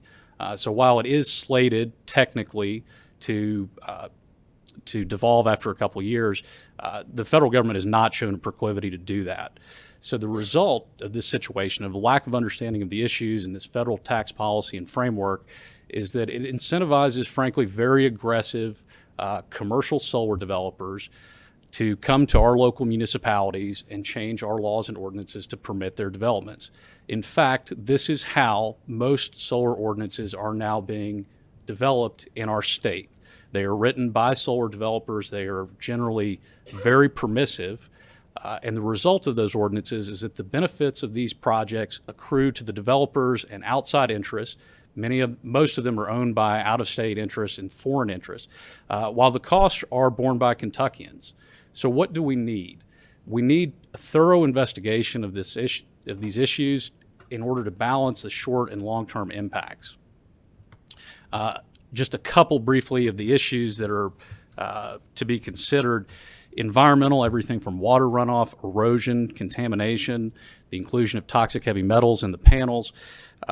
I'll touch briefly on reclamation. A 2017 study by North Carolina State University articulated the cost of reclamation, which is separate from decommissioning. But it estimated that cost to be $1,780 per acre. So this is a very significant cost that is currently not being accounted for by the developers, but we need to be thinking about as a state. The economic impacts vary tremendously by location. As you heard earlier, these solar projects typically do not result in many long-term permanent jobs. However, compared to agriculture, particularly on prime soils, that accounts for significant employment. In our case, in Clark County, nearly 1 in 10 jobs in our county are directly attributable to the agricultural sector. That sector represents a $197 million annual economic impact to our community. So weighing the trade-offs of solar development and agriculture are extremely important to make sure that Kentuckians aren't on the losing end. The fiscal considerations, there's a lot of talk about tax revenue and pilot payments, but this is not very well understood. I would point out that in Clark County, a 260 megawatt project the developer submitted information for would have resulted in less than 1% revenue increase for our school district and a less than 1% revenue increase for our county government. So I think that that is indicative of the benefits accruing to these outside interests where as opposed to our local municipalities. Property value is also, impacts on property values is another very significant issue. Contrary to the routine claims of solar developers, independent property valuation studies show significant diminution in property, up to 30%. This is evidenced in solar facilities around the country. There are over 9 case studies where this has been identified. And I would point out that these same independent studies are conducted by some of the appraisers who've been retained by the Kentucky State Siting Board. So a lot to think about there. And then quality of life, the importance of view sheds, as Dr. Davis touched on earlier, people in our rural areas pay a premium for lots and for homes. And frankly, these homes are key to our ability to attract a knowledge-based workforce. We did a study that looked at what type of individuals buy homes in the area that would have been affected in Clark County, and there's a disproportionate representation of executives and professionals represented among those homeowners. Additionally, a quality of life consideration is tourism. $60 million annual impact in Clark County. Frankly, people don't travel to look at solar panels, and I would question whether or not, this will impact things ranging from the Kentucky Bourbon Trail and what that looks like. The state does have a role, obviously, to regulate decommissioning and reclamation, ensure adequate bonding requirements, and provide for sufficient code enforcement and environmental regulation. Each of these aspects should look familiar. We have over a century of energy development in this state. Frankly, we have made mistakes in the past. But moving forward, we have an opportunity to ensure that Kentucky's natural resources are not extracted for the benefit of outside interests, while Kentucky taxpayers and voters bear the costs. To ensure that county governments are not incurring liability that they cannot afford, I think it's important to have a thorough understanding of these developments. And I would point out that one of the claims that developers routinely make is that solar panels can be recycled. But they don't reveal that the cost of this, and that frankly they don't intend to be responsible for recycling them. A recent Harvard Business Review study indicated that the cost to recycle a single solar panel is between $20 and $30, whereas the cost to dispose of it in a landfill is $1 to $2. To prevent our state from becoming a dumping ground for solar waste, we need to make smart policy decisions now. Code enforcement, while typically left to local municipalities, has been an issue in other states, notably in Virginia, where local county governments frankly don't have the resources to monitor and regulate large installations such as industrial solar complexes. Path forward. As others have stated today, I think it's imperative that we maintain local control of siting decisions. Local communities are best suited to address the unique land issues that they face. We should also encourage comprehensive planning to weigh the costs and benefits, as well as the short and long-term impacts. I think that there's a role to incentivize industrial solar development in economically depressed areas, and I would encourage the members of this committee to look into that. Preserving our economic engines of high-value farmland. While I'm not here to advocate for any specific legislation, I would draw your attention to the fact that in 2019, the state of Oregon severely restricted industrial-scale solar development throughout the Willamette Valley. That's an agricultural area of about 3.6 million acres that it designated as high-value farmland. By comparison, the Inner Bluegrass region is only a third of the size. So I share that just as food for thought. And I would remind you that industrial scale solar is not the only solar game in town. We have an opportunity to promote distributed solar, often known as rooftop solar, and there are a number of benefits there, not only that accrue to the homeowners and businesses which install them on the rooftops, but it actually even serves to enhance grid reliability, which is an issue with, frankly, large-scale solar development. As we've seen in California and further afield in Germany, there are significant reliability issues as you start to grow the base of renewable electric generation. And I would finally just like to point out the role that agriculture has as a solution to the climate issue. Prime farmland is important in that. It feeds our population, it serves to sequester carbon as a carbon sink, and if we can appropriately develop systems to localize food production and networks to distribute it, we have an opportunity to really reduce our carbon footprint in a significant way, which benefits all of us. So I'm happy to take any questions that you may have, as well as answer any follow-up questions after today's hearing. Thank you.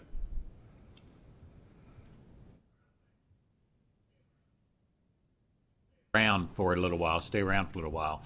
I'm going to hold the questions till we finish so that other presenters get their time because we are running a little bit short on time. Yes, sir. Thank you. Ms. Julie Burton as our next presenter. She's with him. Okay.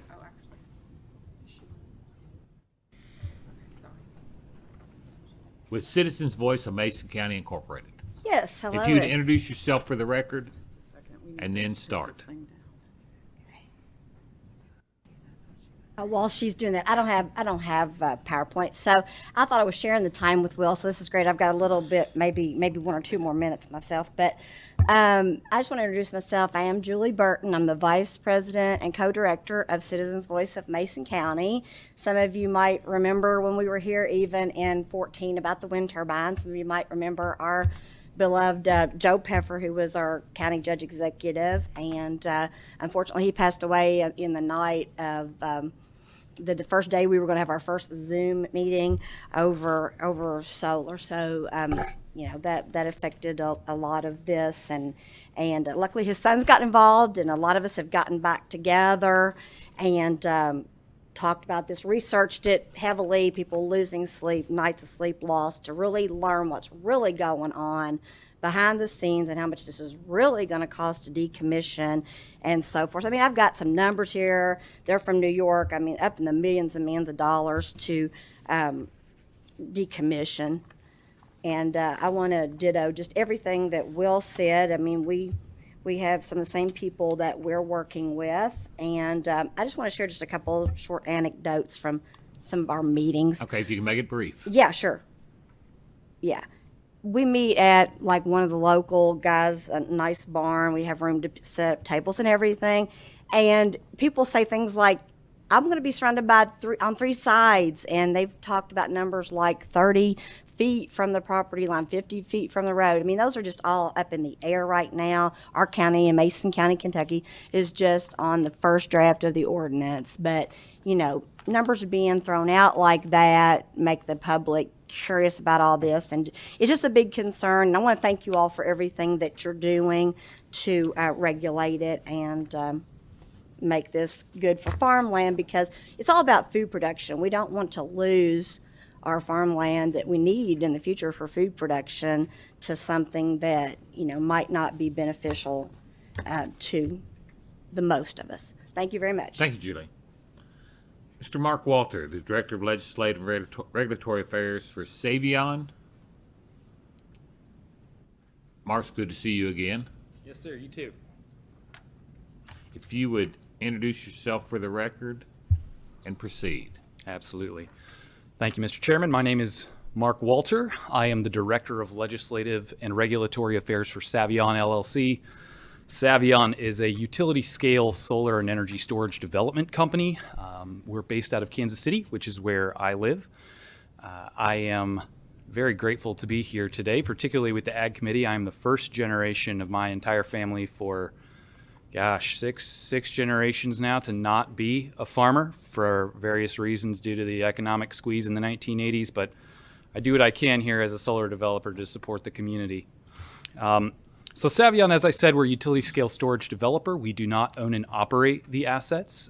We do all of the work to get the local agreements in place with communities to do the interconnection work with the utility. We'll negotiate off-take agreements with Fortune 500 companies that have interest in this space. And then when the project is ready to be constructed, generally speaking, we're going to sell it to somebody else who is going to own and operate it for the duration of the project's life. So I'm here today to talk a little bit about our work in Kentucky, where we have over 900 megawatts in development. That equates to about $1.2 billion of capital investment we're looking to make in the state in the next 3 to 5 years, including the Martin County project, Senator, that was talked about earlier related to industrial revenue bonds. And I'd be happy to attempt to answer questions as a non-tax attorney on that front. I want to address land use, which I know has been beat a little bit up today, so I'll be brief with that. The potential for utilizing brownfields in the state, which we are very interested in as a company, and also decommissioning standards, which we have a great deal of experience with across the country. So first, with regards to land use, we are a member of the Mid-Atlantic Renewable Energy Coalition, MERIC, which helps us cover the regulatory and legislative work here in states like Kentucky. And that group put together a handout, which all of the committee members should have, that talks about land use. Our data shows that if you take into consideration the various constraints that are naturally on solar development due to floodplains, issues regarding PACE program, the tilt of the land, we don't develop on anything greater than about 6%, and especially location proximity to transmission. About 0.2% of all Ohio, I've been spending a lot of time in Ohio, of all of Kentucky is potentially developable by solar. I'd be happy to talk through any of those constraints further. I know some of the work done based on NREL studies is based on future projections of what the transmission system build out could be like, and that's why you'll see the Kentucky Department of Energy's numbers are a little bit higher than ours. But based on our understanding of how many of these projects are going to fall out of the PJMQ before they ever get to a contract opportunity, and how many local communities usually don't, maybe not interested in seeing a development move forward, it's about 20% of all projects in the PJMQ that get to the final part of being built. So if you take all of that into account, we're looking at around 0.2% of all prime farmland in Kentucky that we could potentially see developed in the next 5 to 10 years. So from our perspective, we like to think that we can operate harmoniously with the agricultural community, and that we don't see ourselves in any way as a threat to the overall ag community, but rather as an accent to the existing landscape. So second, I do want to talk about brownfields. The Martin County project that we have talked about slightly is actually pretty far along. That project is about ready. In 2 weeks, it will have a local hearing with the siting board. It's the mandate, the statutory mandate for a decision in that project is November. So we're looking to be in construction for that project by 2022. I bring it up because that project is sited on 1,800 megawatts of reclaimed surface coal mine. That land was laying fallow and doing nothing for the community until we were able to step in and negotiate a land lease agreement with the former mine owner. We are now going to be in a position where we have entered into an industrial revenue bond with the county, who was very happy to see us step in and make that land productive once again. And we will pay that community $300,000 a year for 30 years of production for land that was previously going unused. So we're very proud of that project, and we're looking forward to being able to talk about who the company is that's going to ultimately own and operate that. I have been told by my development team that I'm not allowed to talk about that yet, unfortunately, but hopefully in the coming months I'll be able to share some exciting news on that front. We did apply for a grant through the Abandoned Mine Land program that exists here in the state of Kentucky. My understanding is that we were not approved for that grant. It's fairly competitive. And if there is any interest from this committee or from legislators generally to talk about ways to incentivize further development on brownfields, I would love to talk about that. I think in my mind it looks like maybe adding additional dollars to the Abandoned Mine Land program, because the number one problem with developing brownfields or abandoned mines is they cost more. There's additional legal risk for companies like ours that might get sued by landowners for abatement work that we don't personally do, but that we'll be held responsible for once we take possession of the land. There's additional environmental engineering. There's a whole host of costs. And when we're talking about a competitive marketplace in PJM, oftentimes the difference between getting a contract and not getting a contract is literally pennies between competitive offers. So this is a highly competitive industry, and therefore developing on a brownfield, unless it's just a perfect spot with access to transmission that's incredibly affordable, it's going to be cost prohibitive compared to traditional greenfielding or developing on agricultural lands. So we would I would love to welcome that conversation about ways to push developers to a different type of land. Although, as I stated, we don't see ourselves as an industry as a threat to agricultural development. But anyways, I did want to put that out there because it's something we are interested in, and we would love to work with you on that. And lastly, I do want to address decommissioning, which is something I'm happy to say we have really taken great strides on as an industry. And Savion, I think, does a great job of leading the way for what decommissioning standards should look like. First and foremost, I'll say there was a bill that was just passed this past legislative session in Texas. And that bill, Senate Bill 760, is as far as the industry is concerned, is a top of the line, best in class standard for decommissioning. It creates financial obligations that are then, you can hold the company accountable to them.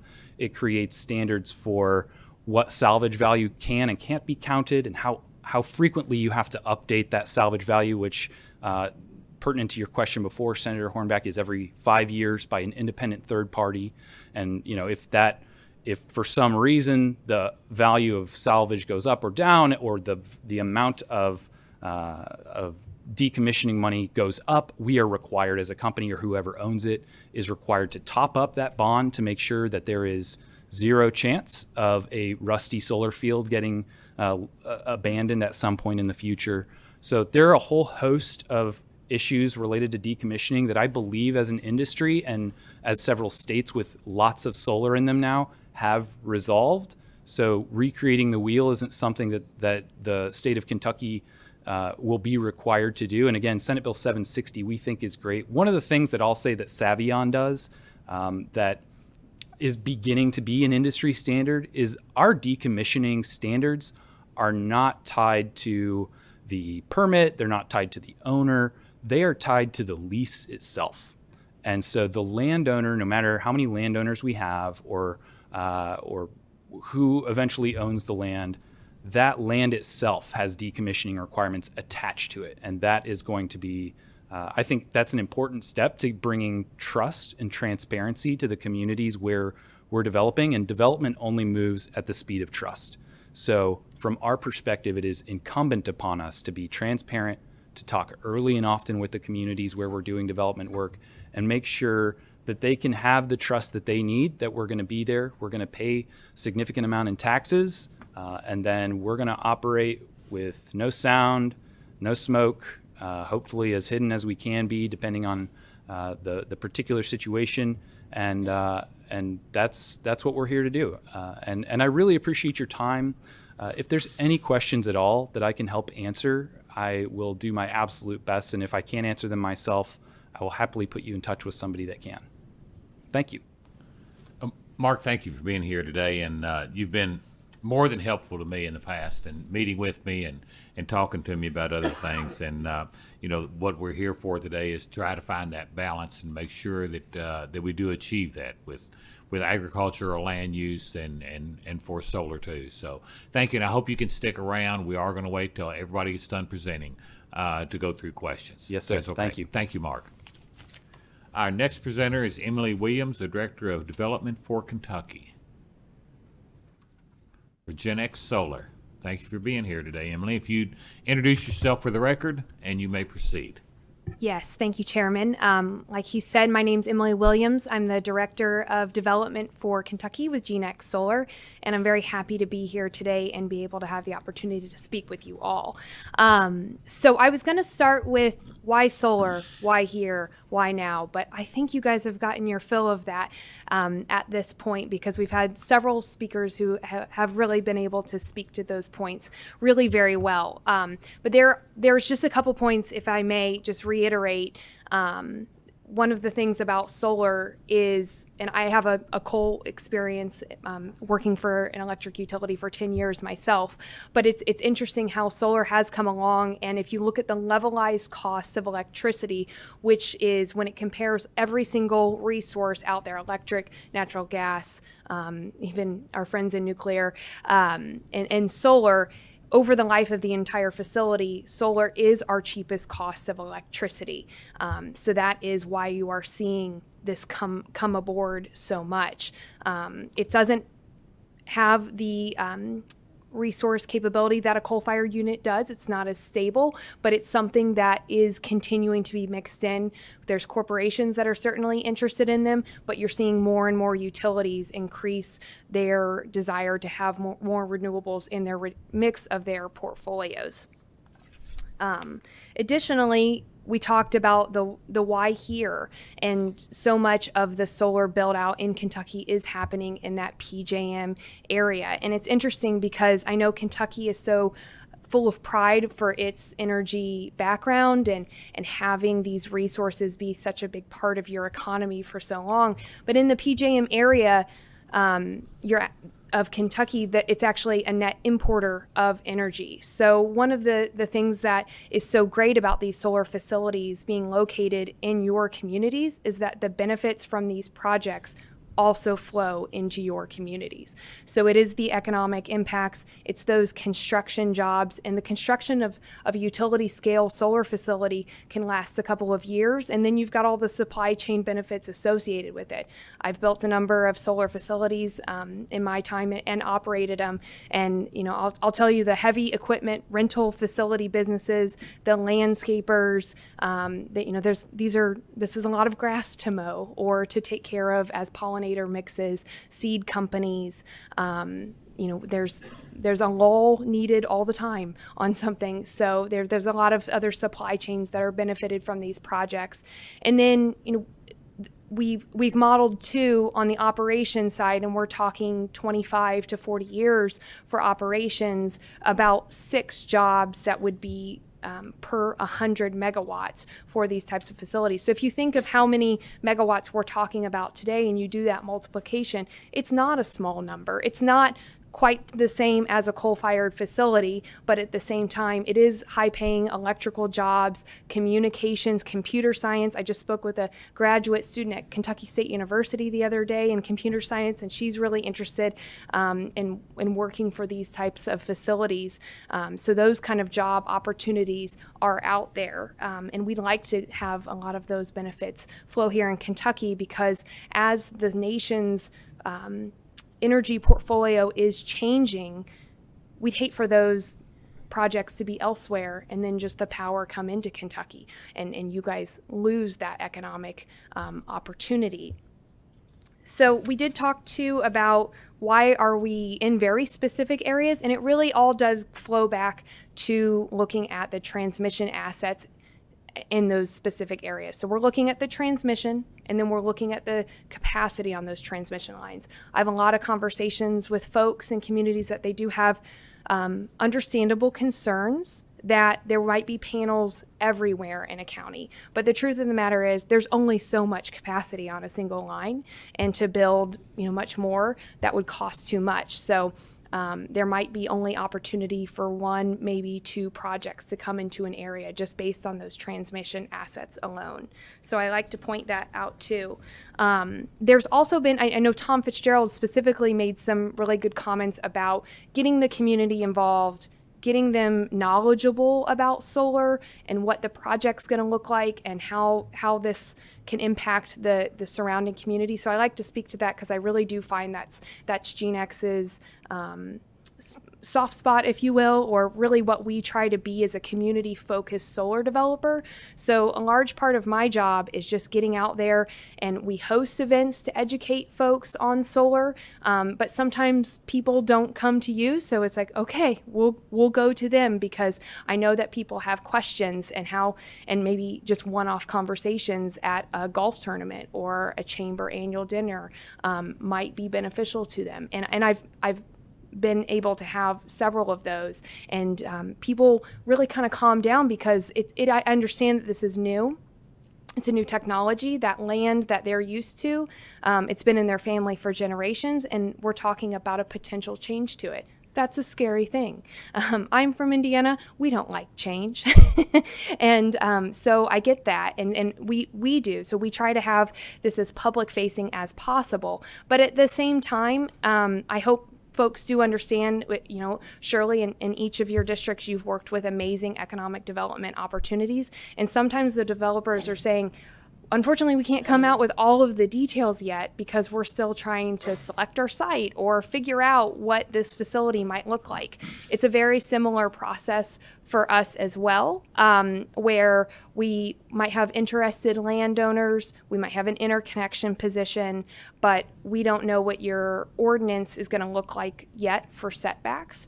And so, or we don't have all of the land in an area, so we can't come out to be public facing necessarily on a project. But in the meantime, let's talk about solar and what that can mean and how we want to be as mindful as your community as possible. Our goal is really to harmonize these sites with the surrounding areas. So how do we do that? We use the topography of the land. Kentucky has the benefit of some rolling hills, and sometimes you can hide solar panels behind a hill and there's 40 acres between that and the next person, and they may not, other than the participating landowner, may not see. There's setbacks, of course. There's viewshed screening. I'd love to share at some point some photographs with you all of some facilities that Regenexx has had the benefit of developing and have that screening on them, and how, you know, you're 200 feet away and you cannot really see them. So there's details like that we really do love to be able to bring out once that opportunity is had. But in the meantime, having small group discussions, participating in public hearings, presenting to fiscal courts, to be able to speak to these, because we are also in agreement that this is a local decision. It's something that's happening locally in the counties, and so we're very happy to be able to have those conversations with folks. I think one of the last things I wanted to touch on, which isn't necessarily my speaking point, but Senator West, if I may address your comment on the IRB, because it's a good one, and that's a really kind of complex process. I understand that it's because of the Commonwealth's Constitution that a locality can't necessarily offer a direct tax abatement, but so it has to go through this industrial revenue process. But it's not a general obligation bond, so the issuer, the county, would not be on the hook for the bond. Rather, it's the revenue streams of the project that would be paying for these industrial revenue bonds. So I'm happy to talk about that more. We have legal counsel that can definitely speak to that more. That's here locally and deals with that a lot, not only with solar, but has experience doing that with a lot of factories and other manufacturing facilities that have used them. But I think really I just wanted to outline that there are ways to harmonize these projects with their communities, and that it is important to be out there speaking with people. We're trying to do both, and we think that the result of such will allow for these economic benefits for the landowners, for the communities to flow back into the Commonwealth, and for you all to take part of this progressive renewable energy resource for the betterment of all of your citizenry going forward. And I would like to point out that each of you have a letter from one of our landowners. I encourage you to read that. It really tells his story, his family's story in this case. Each of our landowners has a very specific reason for entering into a lease with us, and we encourage them to get legal representation and very much vet these agreements. And we try to provide them with educational resources, but they also go their own routes to educate themselves as well. So it's common for we have older folks that want to preserve this for their families in the long term. We also have younger farmers that either want to diversify their farming or they're not able to make it farming. So this is a good option for them. So I just encourage you to read that. And if you have any questions, do let me know. Thank you, Emily. We really appreciate you being here again today, and always thank you for your insight into what's going on in the solar energy. Our next presenter is Betsy Kingling, who's Vice President of Policy and Strategy for the National Grid Renewables. And this is our last presenter, so. Thank you, Mr. Chairman, and and also the members of the committee. I realize I'm the last presenter, and I know a lot has been said. And so I want to just touch on some points that I feel like have not been, well set up to now. My name is Betsy Engelking. I am the VP of Policy and Strategy for National Grid Renewables. Before we were acquired by National Grid in 2019, we were a small wind and solar developer that is now spread out to the entire United States. But we were founded by a farmer who thought that some deals that were being offered to him by developers to put wind on his farmland in Minnesota did not treat the farmers correctly. And so from the very beginning, National Grid Renewables adopted a policy of a farmer-friendly development. And this meant not just that we consulted the farmers about where things should go, but that we also invested deeply in the community. We leave a legacy in our community as a charitable fund for 20 years as the project operates at $200 per megawatt per year. And that's run by a nonprofit board in the community. All we do is fund it. They decide how to spend it. We've had people invest in volunteer firefighter equipment, grain rescue equipment, ball fields, a community center for one small town in North Dakota. And it's ways that we give back to the community as we develop. But I think one of the important things that, hasn't really come up here is that developers are private investors that are bringing investment into the states and making agreements with landowners who want us there. Unlike utilities, we don't have eminent domain authority. We can't build on any land where somebody isn't willing to allow us to have the land to build the solar project.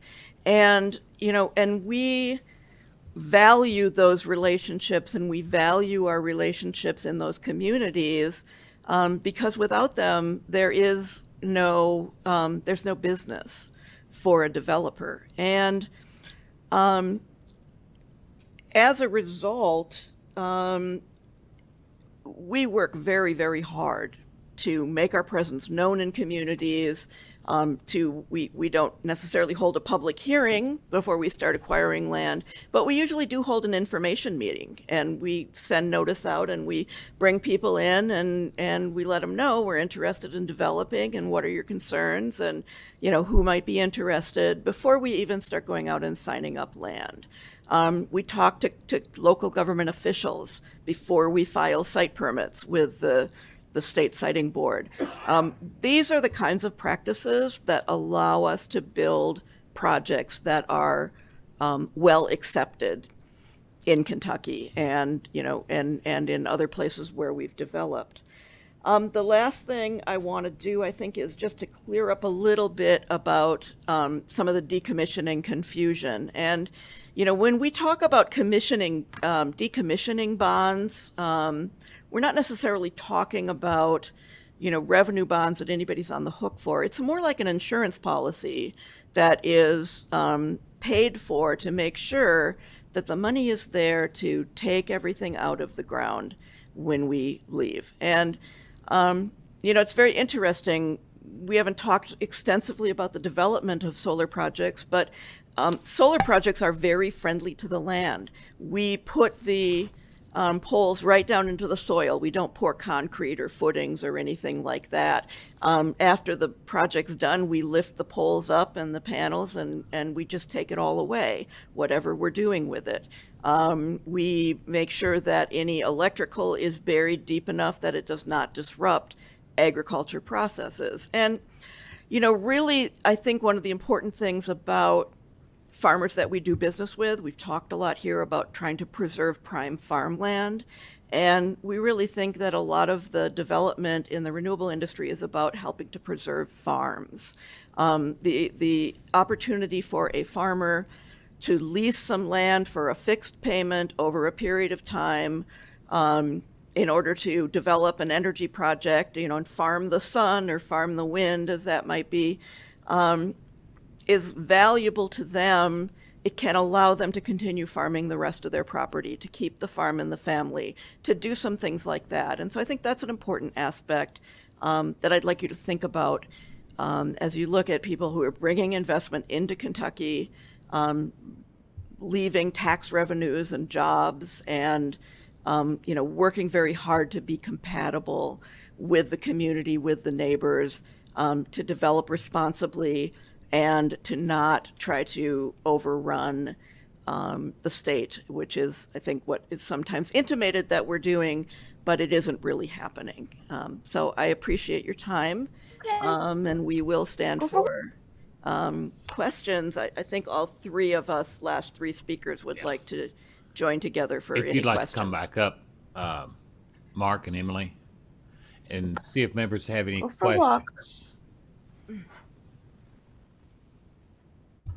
Any members have any questions? Are you too tired? It's been a long time. A comment and that I'd like to make, and Emily, I know you said it, and some others had too, but you talked about the expense or the cost of generating electric through solar now, and how it was less than it was through other methods. Is that because of federal tax credits and those things? I mean, you're figuring all that in there. So is that the reason? And would, if it were not for that, would that be different?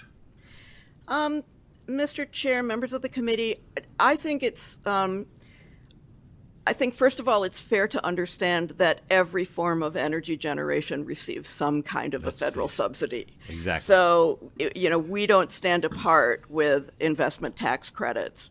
There's lots of benefits for coal and for nuclear and other places. So we're not the sole people who are having some benefits from federal incentives that buy down some of the cost. But if you look at a Lazard study, and I'd be happy to provide you with a study, when they actually look at the unsubsidized costs of every kind of electricity generating technology on a levelized cost basis, so on a per megawatt hour basis, right now, solar is one of the lowest cost. Actually, wind is the lowest cost, and solar is much lower cost than new gas or new coal when you start talking about replacing facilities. And so I think that it is fair that if you look at all of this on an unsubsidized basis, and irrespective of what kinds of credits that are being received, we're still seeing those much lower costs. And one of the reasons for that, just so you understand why, is because we don't pay for fuel. So fuel is one of the most variable costs in the life of a generation project, if you're talking natural gas or you're talking coal or uranium. And we don't pay for our fuel. I mean, we pay for it in farmers' leases and things like that, but we know those costs and they're fixed. And so we can provide very certain costs across the life of a facility. Well, my one final comment, and I don't think we've got any other question. My one final comment is we look forward to working with you all. And members, I'd like to remind you that we did spend over 2 hours in this meeting today because it is a very important issue, and it's an issue that needs to be settled this year. So it's not one that we can introduce something this year and then wait a year or two and settle it. It's something that's pertinent right now, but it's something that's going to be a part of Kentucky's future too. So whether it's working with Mark Chandler, whether it's working with these folks here, we need to come to resolve and what works for Kentucky, because a lot of other states have done this. So I look forward to working with you all, I'm sure, with Chairman Gooch, with Chairman Smith, with Chairman Heath, and all of us look forward to working with you all because it is part of agriculture. It is part of natural resources, and we need to get this figured out. And I'm sure we can be able to do that because you all have been great to work with so far. So with that, I'm going to turn it over to Representative Gooch to any final comments you might have, and for you to adjourn the meeting when you get ready. Thank you, Mr. Chairman, and thank you all for being here. I think that for some of us, it's a hard sell to believe that the subsidies are even. I mean, everything that I've seen is that it's not. And not only the subsidies for the particular purchases or installations or whatever, but when you look at the subsidies that have gone into research, clearly in this country, we push our research in areas that we want to, and where we more free market in that research. I think that there might be some other research that could have helped some of the existing industries very much more. But again, thank you for being here. I do want to say to the members that we do have one other item on the it was on the agenda. There was some regulations from Fish and Wildlife, and there's no action required on those. This report has been Okay. referred to Ag Committee. Okay. I want to mention that there is a report that has been referred to the Ag Commission, and that's the Kentucky Tobacco Research and Development Center, their quarterly report from April 1st through June 30th of 2021. So with that, we stand adjourned. Thank you.